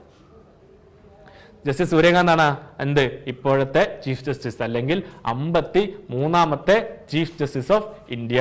ആരാണ്? ജസ്റ്റിസ് സൂര്യകാന്ത്. ഓക്കെ, ആര് കഴിഞ്ഞാ വന്നത്? After the retirement of justice BR Gavai. BR ഗവായ്ക്ക് ശേഷമാണ് എന്ത് വന്നത്? നമ്മുടെ ജസ്റ്റിസ് സൂര്യകാന്ത് എന്തായി? ചീഫ് ജസ്റ്റിസ് ഓഫ് ഇന്ത്യ ആയി. ഓക്കെ, ഇനി ടെന്യൂർ എങ്ങനെ ചീഫ് ജസ്റ്റിസിന്റെ? എപ്പോഴാണോ 65 വയസ്സാവുന്നത് അപ്പൊ റിട്ടയർ ആവും. ഓക്കെ, അപ്പൊ ജസ്റ്റിസ് സൂര്യകാന്തിന് എപ്പോഴാണ് 65 വയസ്സാവുന്നത് അന്ന് അദ്ദേഹം റിട്ടയർ ആവും. അദ്ദേഹത്തിന്റെ 65 വയസ്സാവുന്ന എപ്പോഴാ? 9 ഫെബ്രുവരി 2027. ഓക്കെ, ഏകദേശം 1.5 വർഷം ഉണ്ടല്ലേ? 1.5 വർഷം ഉണ്ട് ഏകദേശം. അത്യാവശ്യം നല്ല ടെന്യൂർ ഉണ്ട്. Making is one of the longer CJI tenures in recent years. Okay, കാരണം DY ചന്ദ്രചൂഡ് എനിക്ക് വന്ന് 2 വർഷമാണ്. ഓക്കെ, അത് കഴിഞ്ഞ് ആരും ഇത്ര ആയിട്ടില്ല. ഓക്കെ, അപ്പം ടെന്യൂർ എന്ന് വരെ ഉണ്ട്? 9 ഫെബ്രുവരി 2027 ചോദിക്കാം കേട്ടോ. ടെന്യൂർ എന്ന് വരെ ഉണ്ട്? 2027 ഫെബ്രുവരി വരെ ഉണ്ട്. ആരുടെ ടെന്യൂർ? സൂര്യകാന്തിന്റെ ടെന്യൂർ. ഓക്കെ, ഇനി ആർട്ടിക്കിൾ 124 എന്താ? 123 എന്താ? ഓർഡിനൻസ്. പ്രസിഡന്റിന്റെ ഓർഡിനൻസ് പവർ ആണ് എന്ത്? 123. അത് കഴിഞ്ഞ് 124 എന്ത്? സുപ്രീം കോടതി. നേരെ 90 കൂട്ടുക പ്ലസ് 90 എന്ത് കിട്ടും? 21. നേരെ 89 കൂട്ടിക്ക് 89. നേരെ 89 കൂട്ടി എന്ത്? 213. ആരുടെയാ? ഗവർണറിന്റെ ഓർഡിനൻസ്. അത് കഴിഞ്ഞ് എന്ത് ചെയ്യും? 214. ആരാ? ഹൈക്കോടതി. ഓക്കെ, ഒന്നുകൂടെ പറയാം. 123 എന്താ? പ്രസിഡന്റിന്റെ ഓർഡിനൻസ്. നേരെ 90 കൂട്ടുക എന്ത് കിട്ടും? Governor ordinance. 124 എന്താ? സുപ്രീം കോടതി. നേരെ 90 കൂട്ടുക എന്ത് കിട്ടും? 214 എന്താ? ഹൈക്കോടതി. സുപ്രീം കോടതി നേരെ 90 കൂട്ടിയാൽ ഹൈക്കോടതി കിട്ടും. പ്രസിഡന്റിന്റെ ഓർഡിനൻസ് പവറിൽ നേരെ എന്ത്? പ്രസിഡന്റിന്റെ ഓർഡിനൻസിൽ നേരെ 90 കൂട്ടിയാൽ എന്ത് കിട്ടും? ഗവർണർ ഓർഡിനൻസ് കിട്ടും. ഓക്കെ, പ്രസിഡന്റിന്റെ ഓർഡിനൻസിൽ നിന്ന് നേരെ 90 കൂട്ടിയാൽ ഗവർണർ ഓർഡിനൻസ്, സുപ്രീം കോടതി നേരെ 90 കൂട്ടിയാൽ ഹൈക്കോടതി. ഓക്കെ, 89 ആകും ഇച്ചിരി കഴിഞ്ഞ് കേട്ടോ. ആദ്യമൊക്കെ 90 തന്നെ. ആദ്യമൊക്കെ 90 ആണ്, ഇച്ചിരി കഴിയുമ്പോൾ 89. അത് പറയാം 89 എപ്പോൾ ആവുമെന്ന് കേട്ടോ. ആ സമയം വരുമ്പോൾ പറയാം. കാരണം 201 കഴിഞ്ഞാണ് 89 ആവുന്നത്, 90 ആവുന്നത്. ഓക്കെ, പറയാത്. ആർട്ടിക്കിൾ 124 നേരെ 90 കൂട്ടുക 214 ഹൈക്കോടതി. പിന്നെന്താ വേണമെങ്കിൽ എന്താ? 123 നേരെ 90 കൂട്ടിയാൽ എന്തായിരുന്നു? 123 ഇവിടെ പ്രസിഡന്റിന്റെ ഓർഡിനൻസ്. നേരെ 90 കൂട്ടിയാൽ ഗവർണർ ഓർഡിനൻസ് ആവും. ഓക്കെ, അപ്പൊ ആർട്ടിക്കിൾ 124 എന്താ? സുപ്രീം കോടതിയിലെ ദേർ ഷാൽ ബി സുപ്രീം കോടതി എന്ന് പറയുന്ന ആർട്ടിക്കിൾ 124. അതിലെ ക്ലോസ് 1 ആണ് എന്ത് പറയുന്നത്? സുപ്രീം കോടതിക്ക് എന്തുണ്ടാകണം? ഒരു ചീഫ് ജസ്റ്റിസ് ഓഫ് ഇന്ത്യയും കാണണം, പിന്നെ മറ്റുള്ള ജഡ്ജസും കാണണം എന്ന് പറയുന്ന ആർട്ടിക്കിൾ ഏത്? ആർട്ടിക്കിൾ 124. ഓക്കെ,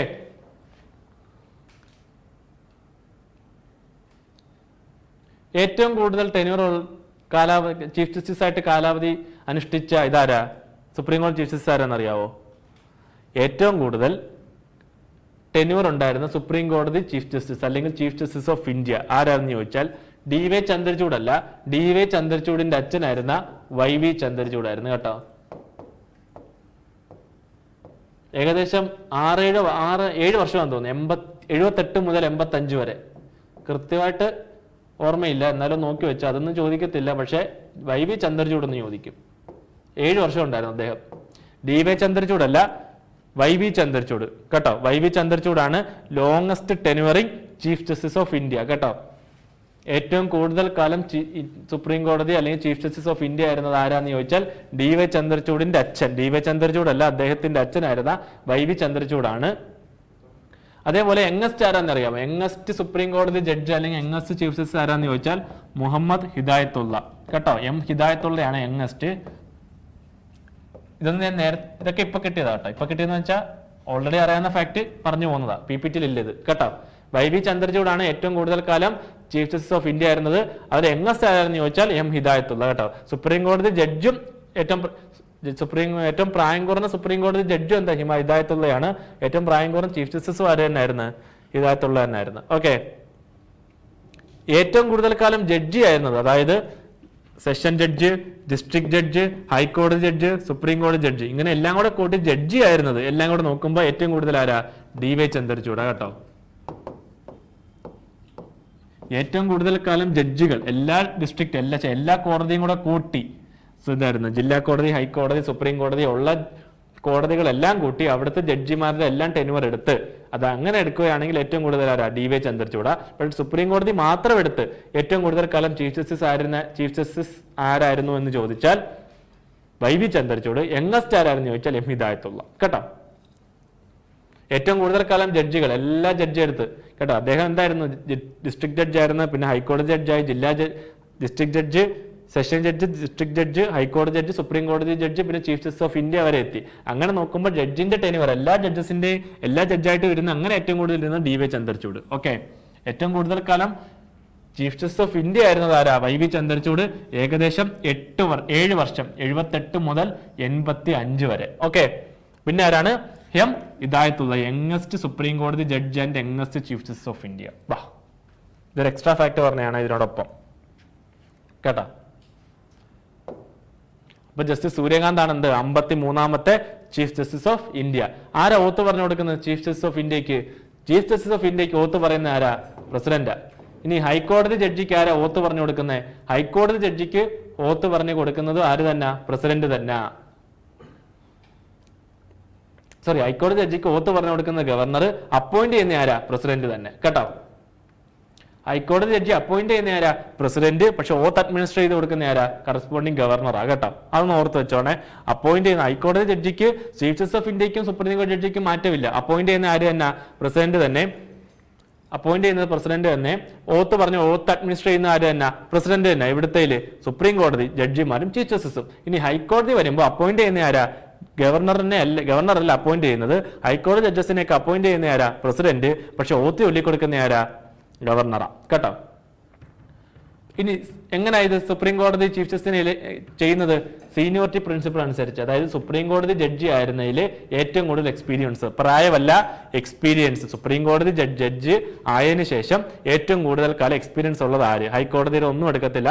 സുപ്രീം കോടതി ടെനുവർ, സുപ്രീം കോടതി ജഡ്ജി ആയിരിക്കുമ്പോഴുള്ള അദ്ദേഹത്തിന്റെ ടെനുവർ ഏറ്റവും കൂടുതൽ ആർക്ക്? അതാ അദ്ദേഹമാണ് ഇനി അടുത്ത ചീഫ് ജസ്റ്റിസ്. ഓക്കെ, ഇതെന്താണ്? ഒരു കൺവെൻഷനാണ്. കോൺസ്റ്റിറ്റ്യൂഷനിലോ ഏതെങ്കിലും ലോ വഴി വന്നതല്ല. ഇതെന്താണ്? വെറും ഒരു കൺവെൻഷൻ മാത്രമാണ്. ഓക്കെ,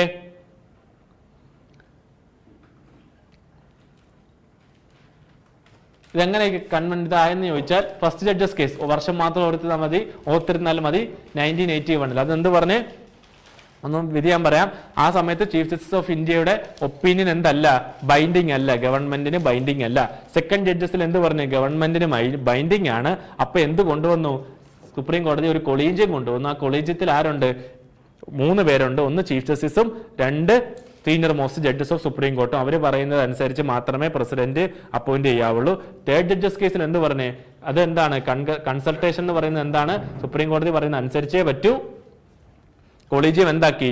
5 ആക്കി. ഒരു ചീഫ് ജസ്റ്റിസ്, അദ്ദേഹമാണ് ഹെഡ്, പിന്നെ 4 senior most judges of supreme court. അതാണ് തേർഡ് ജഡ്ജസ് കേസ്. ഇതാണ് ഏറ്റവും ഇമ്പോർട്ടന്റ് വർഷസഹിതം. കാരണം ഇപ്പൊ ഫോളോ ചെയ്യുന്ന ഇതാ. കൊളീജിയം സിസ്റ്റം കൊണ്ടുവന്ന ഏത് കേസാ? Second judges case 1993. പക്ഷെ തേർഡ് ജഡ്ജസ് കേസിലാണ് ഇപ്പൊ നമ്മൾ ഫോളോ ചെയ്യുന്നത്. അതായത് 1998. ഓക്കെ, ഫസ്റ്റ് ജഡ്ജസ് കേസിൽ എന്ത് പറഞ്ഞു? സുപ്രീം കോടതി റെക്കമെൻഡേഷൻ അല്ലെങ്കിൽ കൺസൾട്ടേഷൻ എന്തല്ല? ബൈൻഡിങ് അല്ല. കൺസൾട്ട് ചെയ്യുവോ ചെയ്യാതിരിക്കുവോ എന്ത് വേണമെങ്കിലും ചെയ്തോ, ഒന്നും കുഴപ്പമില്ല. ഓക്കെ, അപ്പൊ 53rd chief justice of India. Okay, ആരാണ്? ജസ്റ്റിസ് സൂര്യകാന്ത്. 50ാമത്തെ പഠിക്കുക DY ചന്ദ്രചൂഡ്. 51 സഞ്ജയ് ഖന്ന. സഞ്ജീവ് ഖന്നയാണോ സഞ്ജയ് ഖന്നയാണോ? എന്തായാലും ഒരു ഖന്നയെ കാണത്തുള്ളൂ. ഓക്കെ, പിന്നെ 52 ആരാ? BR Gavai, first Dalit and second Dalit and first Buddhist. Okay, ഇനി ഇപ്പോഴത്തെ ആരോ? ജസ്റ്റിസ് സൂര്യകാന്ത്. ഓക്കെ,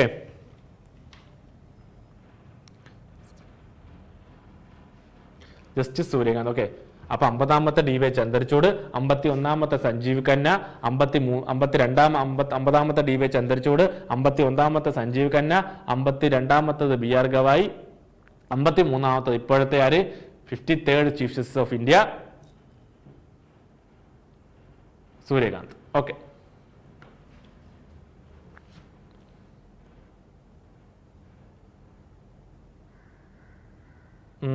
എല്ലാം പറഞ്ഞല്ലോ അല്ലേ? ഫസ്റ്റ് വുമൺ ജഡ്ജ് ആരെന്ന് അറിയാം? ഫസ്റ്റ് സുപ്രീം കോടതിയിലെ വുമൺ ജഡ്ജ് ആയിരുന്നു നമുക്ക് കഴിഞ്ഞ വർഷമാണെന്ന് തോന്നുന്നു, 2024 പത്മശ്രീയോ പത്മഭൂഷൺ അങ്ങാണ്ട് കിട്ടിയ ജസ്റ്റിസ് ഫാത്തിമ ബീവി. കേട്ടോ,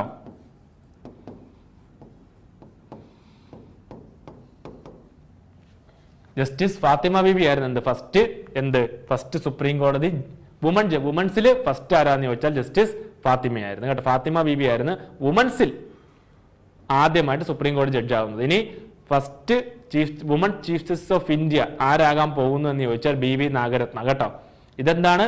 ജഡ്ജി ആയിട്ടുള്ളൂ, ചീഫ് ജസ്റ്റിസ് ഓഫ് ഇന്ത്യ ആയില്ല ഫാത്തിമ ബീവി. ജഡ്ജി ആയിട്ട് തന്നെ റിട്ടയർ ആയി. എന്തായില്ല? ചീഫ് ജസ്റ്റിസ് ഓഫ് ഇന്ത്യ ആയില്ല. ഓക്കെ, പക്ഷേ ഇനി എന്താണ്? ഇനി ഒരു woman chief justice of India വരാൻ പോകുന്നുണ്ട്. അതായത് ചീഫ് ജസ്റ്റിസ് ഓഫ് ഇന്ത്യയിലെ ആദ്യ വനിത ചീഫ് ജസ്റ്റിസ് ആരാന്ന് ചോദിച്ചാൽ ഇനി വരാൻ പോവാണ്. 2027-8 ആകുമ്പോൾ വരും, ജസ്റ്റിസ് BV നാഗരത്ന. ഓക്കെ, അതും കൂടെ ഓർത്തിരുന്നു കേട്ടോ. മറ്റേത് ഫാത്തിമ ബീവി, ആദ്യ വനിത സുപ്രീം കോടതി ജഡ്ജി ആരാണ്? ഫാത്തിമ ബീവി. അദ്ദേഹം എന്തായില്ല? Fathima Beevi എന്തായില്ല? Chief justice of India ആകാൻ സാധിച്ചില്ല, അതിന് മുന്നേ റിട്ടയർ ആയി. ഓക്കെ, BV നാഗരത്ന ഇപ്പൊ സുപ്രീം കോടതി ജഡ്ജിയാണ്. ഇനി എന്താകും? മരിച്ചില്ലെങ്കിൽ BV നാഗരത്ന എന്താകും?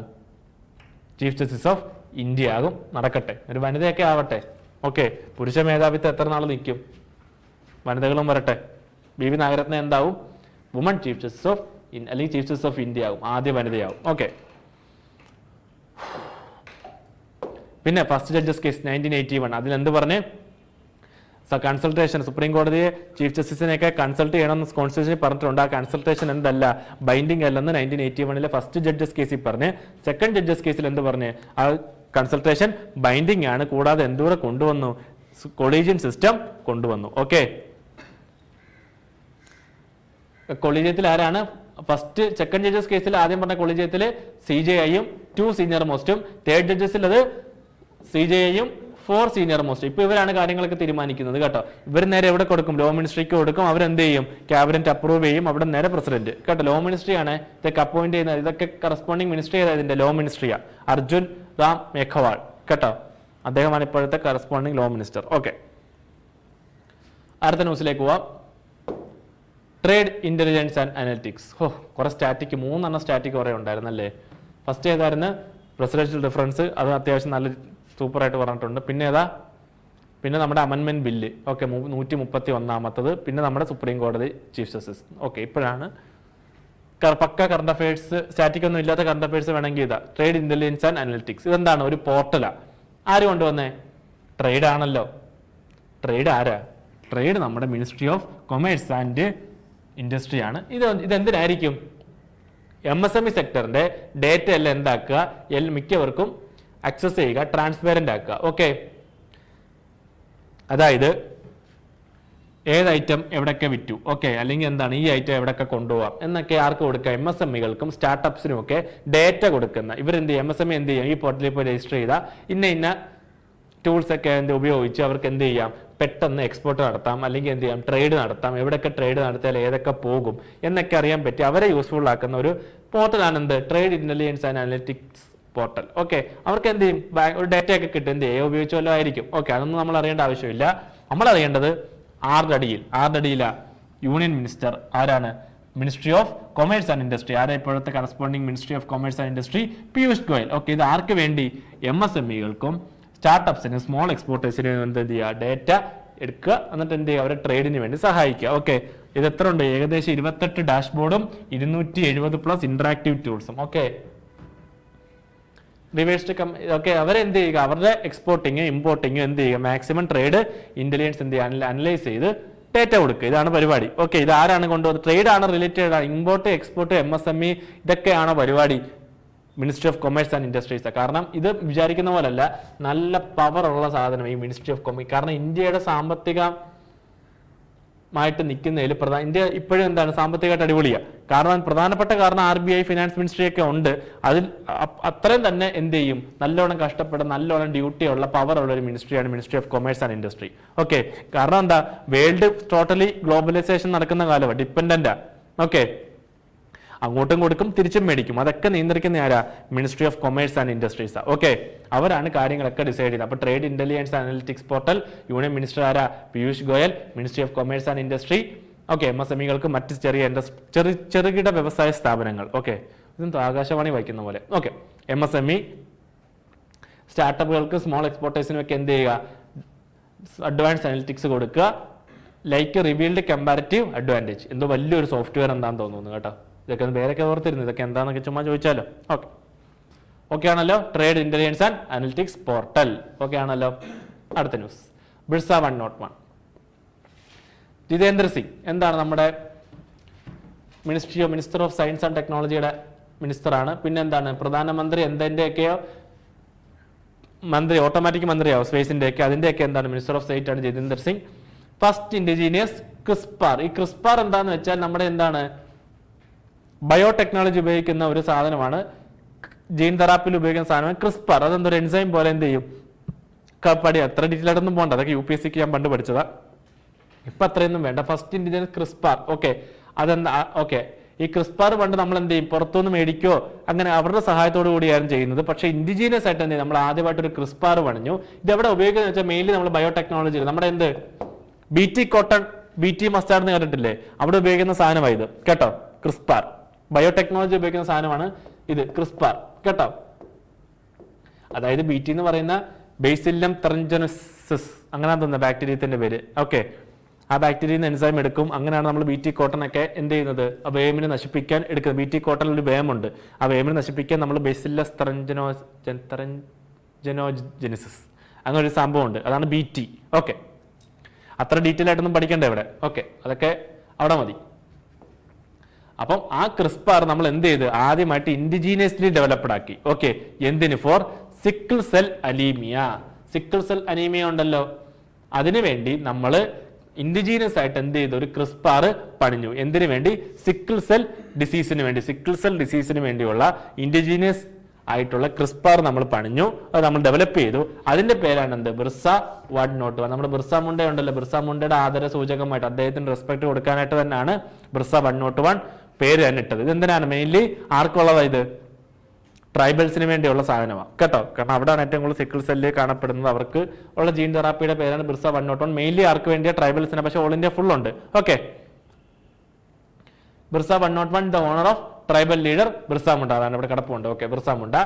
ഏറ്റവും ഇമ്പോർട്ടന്റ് സാധനം ഇതാ വരുന്നത്. ഇറ്റ് ഡെവലപ്ഡ് ബൈ ആരാ? CSIR, central science research institute. Okay, CSIR കുറെ ഉണ്ട്, എൻവയോൺമെന്റിനുണ്ട്, മറ്റ് കുറെ.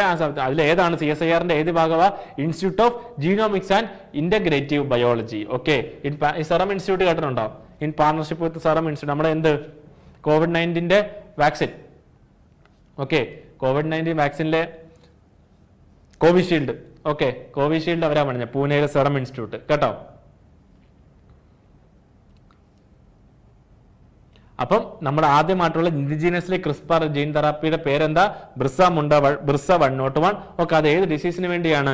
Disease sickle cell anaemia. Okay, sickle cell anaemia ആണ് എന്ത് നമ്മുടെ, അതിനുവേണ്ടിയാണ് എന്ത് ബിർസ 101 എന്താണ് പറഞ്ഞത്?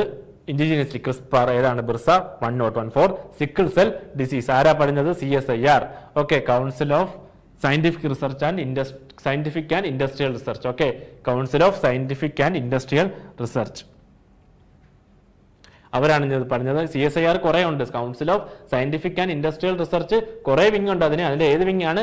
Institute of genomics and integrative biology. Okay ആണല്ലോ, with partnership of serum institute. Serum institute അവിടെ പൂനായില്ലോ. ഓക്കെ, നമ്മുടെ കോവിഷീൽഡ് വാക്സിൻ ഒക്കെ അവരാണ് എന്ത് ചെയ്തത്? ഇൻഡിജീനിയസ്ലി മേക്ക് ചെയ്തവരാണ്. ടെക്നോളജി അവരുടെ കയ്യിൽ, അത് ലണ്ടൻ്റെ നിന്ന് മേടിക്കുമായിരുന്നു കേട്ടോ. ഇനി ബിർസ മുണ്ടയുടെ ആധാര സൂചകമായിട്ട് പേരിൽ തന്നെ ഉണ്ട് ബിർസ. ഇത് മെയിൻലി എന്തിനാണ് ഈ സ്കീം ഈ ഡെവലപ്പ് ചെയ്തതെന്ന് വെച്ചാൽ ട്രൈബൽസിന് വേണ്ടിയാണ് കേട്ടോ. അവർക്കാണ് മാസമായിട്ട് ഇത് കൊടുക്കുന്നത് കേട്ടോ. ബിർസ 101 ഓർത്തിരുന്നോ?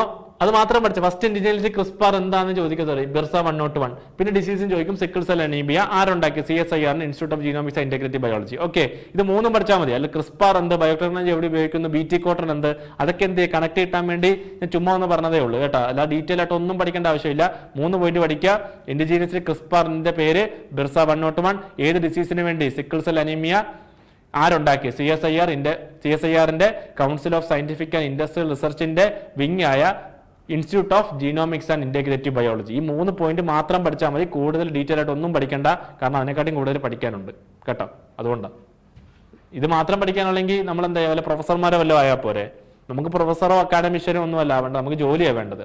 ഓക്കെ, നമ്മളൊരു ഫാക്കൽറ്റി വല്ലതും ആയിരുന്നെങ്കിൽ നമ്മൾക്ക് എന്ത് ചെയ്യണം? ഡീറ്റെയിൽ ആയിട്ട് ഓരോന്ന് പഠിക്കണം. ഓക്കെ, ഡെപ്തിൽ ഡീപ്പ് എന്നൊക്കെ പറയുന്ന പോലെ പഠിക്കണം. പക്ഷെ അതിന്റെ ആവശ്യമില്ല, എല്ലാത്തിനും തൊട്ട് പഠിക്കുക. Okay, geological survey of India. Okay, geological survey of ഇന്ത്യയുടെ എന്ത് ചെയ്തു? സെമിനാർ ഇന്റർനാഷണൽ സെമിനാർ എവിടെ കണ്ടക്ട് ചെയ്തു? നമ്മുടെ union minister of coal and mines, നമ്മുടെ കിഷൻ റെഡ്ഡി അല്ലെ. കിഷൻ റെഡ്ഡി നേതൃത്വത്തിൽ എന്ത് ചെയ്തിട്ടുണ്ട്?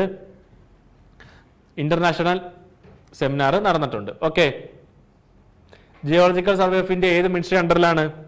മിനിസ്ട്രി ഓഫ് മൈൻസിന്റെ അണ്ടറിലാണ്. ഓക്കെ, GSI ആണ് നമ്മുടെ മിക്ക കാര്യങ്ങളും കണ്ടുപിടിക്കുന്നത്. നമ്മുടെ ഈ കാശ്മീരിൽ ഇതുണ്ടെന്ന് പറഞ്ഞു, ലിഥിയം അല്ലേ, ഇതാരെ കണ്ടുപിടിച്ചേ? GSI. എല്ലാം ഈ മണ്ണിന്റെ അടിയിൽ എന്തൊക്കെയുണ്ടോ അതൊക്കെ കണ്ടുപിടിക്കുന്ന ആരാ? അതെല്ലാം geological survey of India. Okay, അപ്പൊ നമ്മുടെ റിസോഴ്സ് ആയ എന്തായിരുന്നു? റാണിഗഞ്ചിലായിക്കോട്ടെ, കോർബയിലായിക്കോട്ടെ, ഇവിടെയൊക്കെ കോൾ ഉണ്ടെന്ന് പറയുന്ന ആരാ?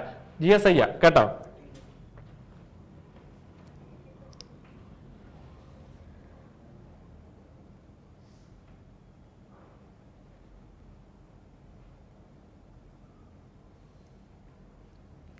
Okay, union minister of coal and mines. Okay, union minister of coal and mines എന്ത് ചെയ്തിട്ടുണ്ട്? GSI ഇന്റർനാഷണൽ സെമിനാർ എവിടെ വെച്ചാണ് നടന്നത്? ജയ്പൂരിൽ വെച്ച്. ഇമ്പോർട്ടന്റ് ആണ്, ജയ്പൂരിൽ വെച്ചാണ് എന്ത് നടന്നത്? നമ്മുടെ ഇന്റർനാഷണൽ സെമിനാർ നടന്നത്. എന്തിന്റെ? നമ്മുടെ GSIയുടെ ജിയോളജിക്കൽ സർവേ ഓഫ് ഇന്ത്യയുടെ ഇന്റർനാഷണൽ സെമിനാർ എവിടെ വെച്ച് നടന്നത്? ജയ്പൂർ. Very very important. രാജസ്ഥാന്റെ തലസ്ഥാനമായ, ഓക്കെ, രാജസ്ഥാന്റെ തലസ്ഥാനം പിങ്ക് സിറ്റി എന്ന് അറിയപ്പെടുന്ന ജയ്പൂർ വെച്ചാണ് എന്ത് നടന്നത്? ജിയോളജിക്കൽ സർവേ ഓഫ് ഇന്ത്യയുടെ ഇന്റർനാഷണൽ സെമിനാർ നടന്നത്. കാരണമുണ്ട്, അതെന്തായി? തുടങ്ങിയിട്ട് 175 വർഷമായി. ഓക്കെ, അതുകൊണ്ടാണ് ഇന്റർനാഷണൽ സെമിനാർ നടത്തിയത്. 175 വർഷമായി കേട്ടോ. വലിയ പഴയ ഇൻസ്റ്റിറ്റ്യൂട്ടാണ് കേട്ടോ. 175 എന്ന് പറയുമ്പോൾ 1850 അല്ലേ? ബ്രിട്ടീഷുകാരായിട്ട് തുടങ്ങിയതാ. കൊള്ളാം. ഇനി 1851. Okay, correct 51. കാരണം അത് ആ വർഷം കൂടെ കൂട്ടി. ഓക്കെ, എനിക്ക് തെറ്റിയത്. 50 അല്ല, 51. ഓക്കെ, അപ്പം ഇന്റർനാഷണൽ ഇൻസ്റ്റിറ്റ്യൂട്ട് ഇന്റർനാഷണൽ സെമിനാർ എവിടെ നടന്നത്? ജിയോളജിക്കൽ സർവേ ഓഫ് ഇന്ത്യയുടെ ജയ്പൂർ വെച്ചാണ് നടന്നത്. GSI is India's premier national geoscientific organization responsible geological survey mineral. ഇതാണ് മെയിൻ കേട്ടോ. ഇത് നിസ്സാര കാര്യമല്ല.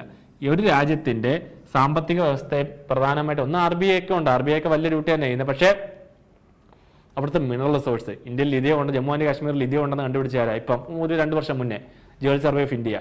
ഓക്കെ, ഇനി എന്തൊക്കെ ഇന്ത്യയിൽ റിസോഴ്സസ് ഉണ്ട്, ഇന്ത്യയിൽ ഏതൊക്കെ ക്രിട്ടിക്കൽ മിനറൽസ് ആണ് ഉള്ളതെന്നൊക്കെ പറയുന്നത് ആരാ? ജിയോളജിക്കൽ സർവേ ഓഫ് ഇന്ത്യയാണ്. ഓക്കെ, അവരാണ് മിക്കതും പറയുന്നത്. അപ്പോൾ വലിയ ഡ്യൂട്ടി ഉള്ള സാധനമാണ് ജിയോളജിക്കൽ സർവേ ഓഫ് ഇന്ത്യ. നമ്മൾ ആർക്കിയോളജിക്കൽ സർവേ ഓഫ് ഇന്ത്യ ഒക്കെ പറയുന്ന പോലെ തന്നെ ഇമ്പോർട്ടന്റ് ആണ്. ഓക്കെ, മിനിസ്ട്രി ഓഫ് മൈൻസിന്റെ കീഴിലാണ് coal and mine. Ministry of coal and മൈൻസിന്റെ കീഴിലാണ് എന്ത്?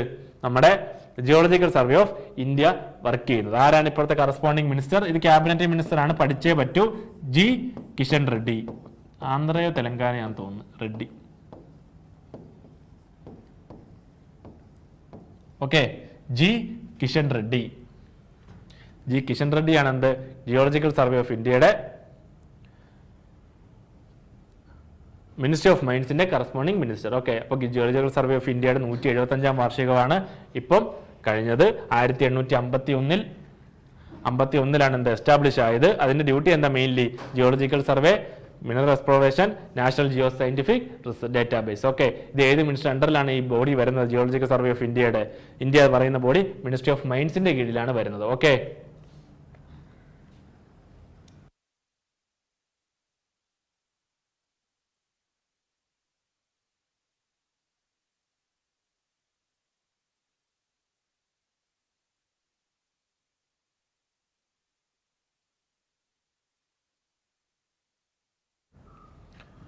അപ്പോൾ ഗൈസ്, അപ്പോൾ ഇതാണ് ഇന്നത്തെ കറണ്ട് അഫയേഴ്സ് സെഷൻ.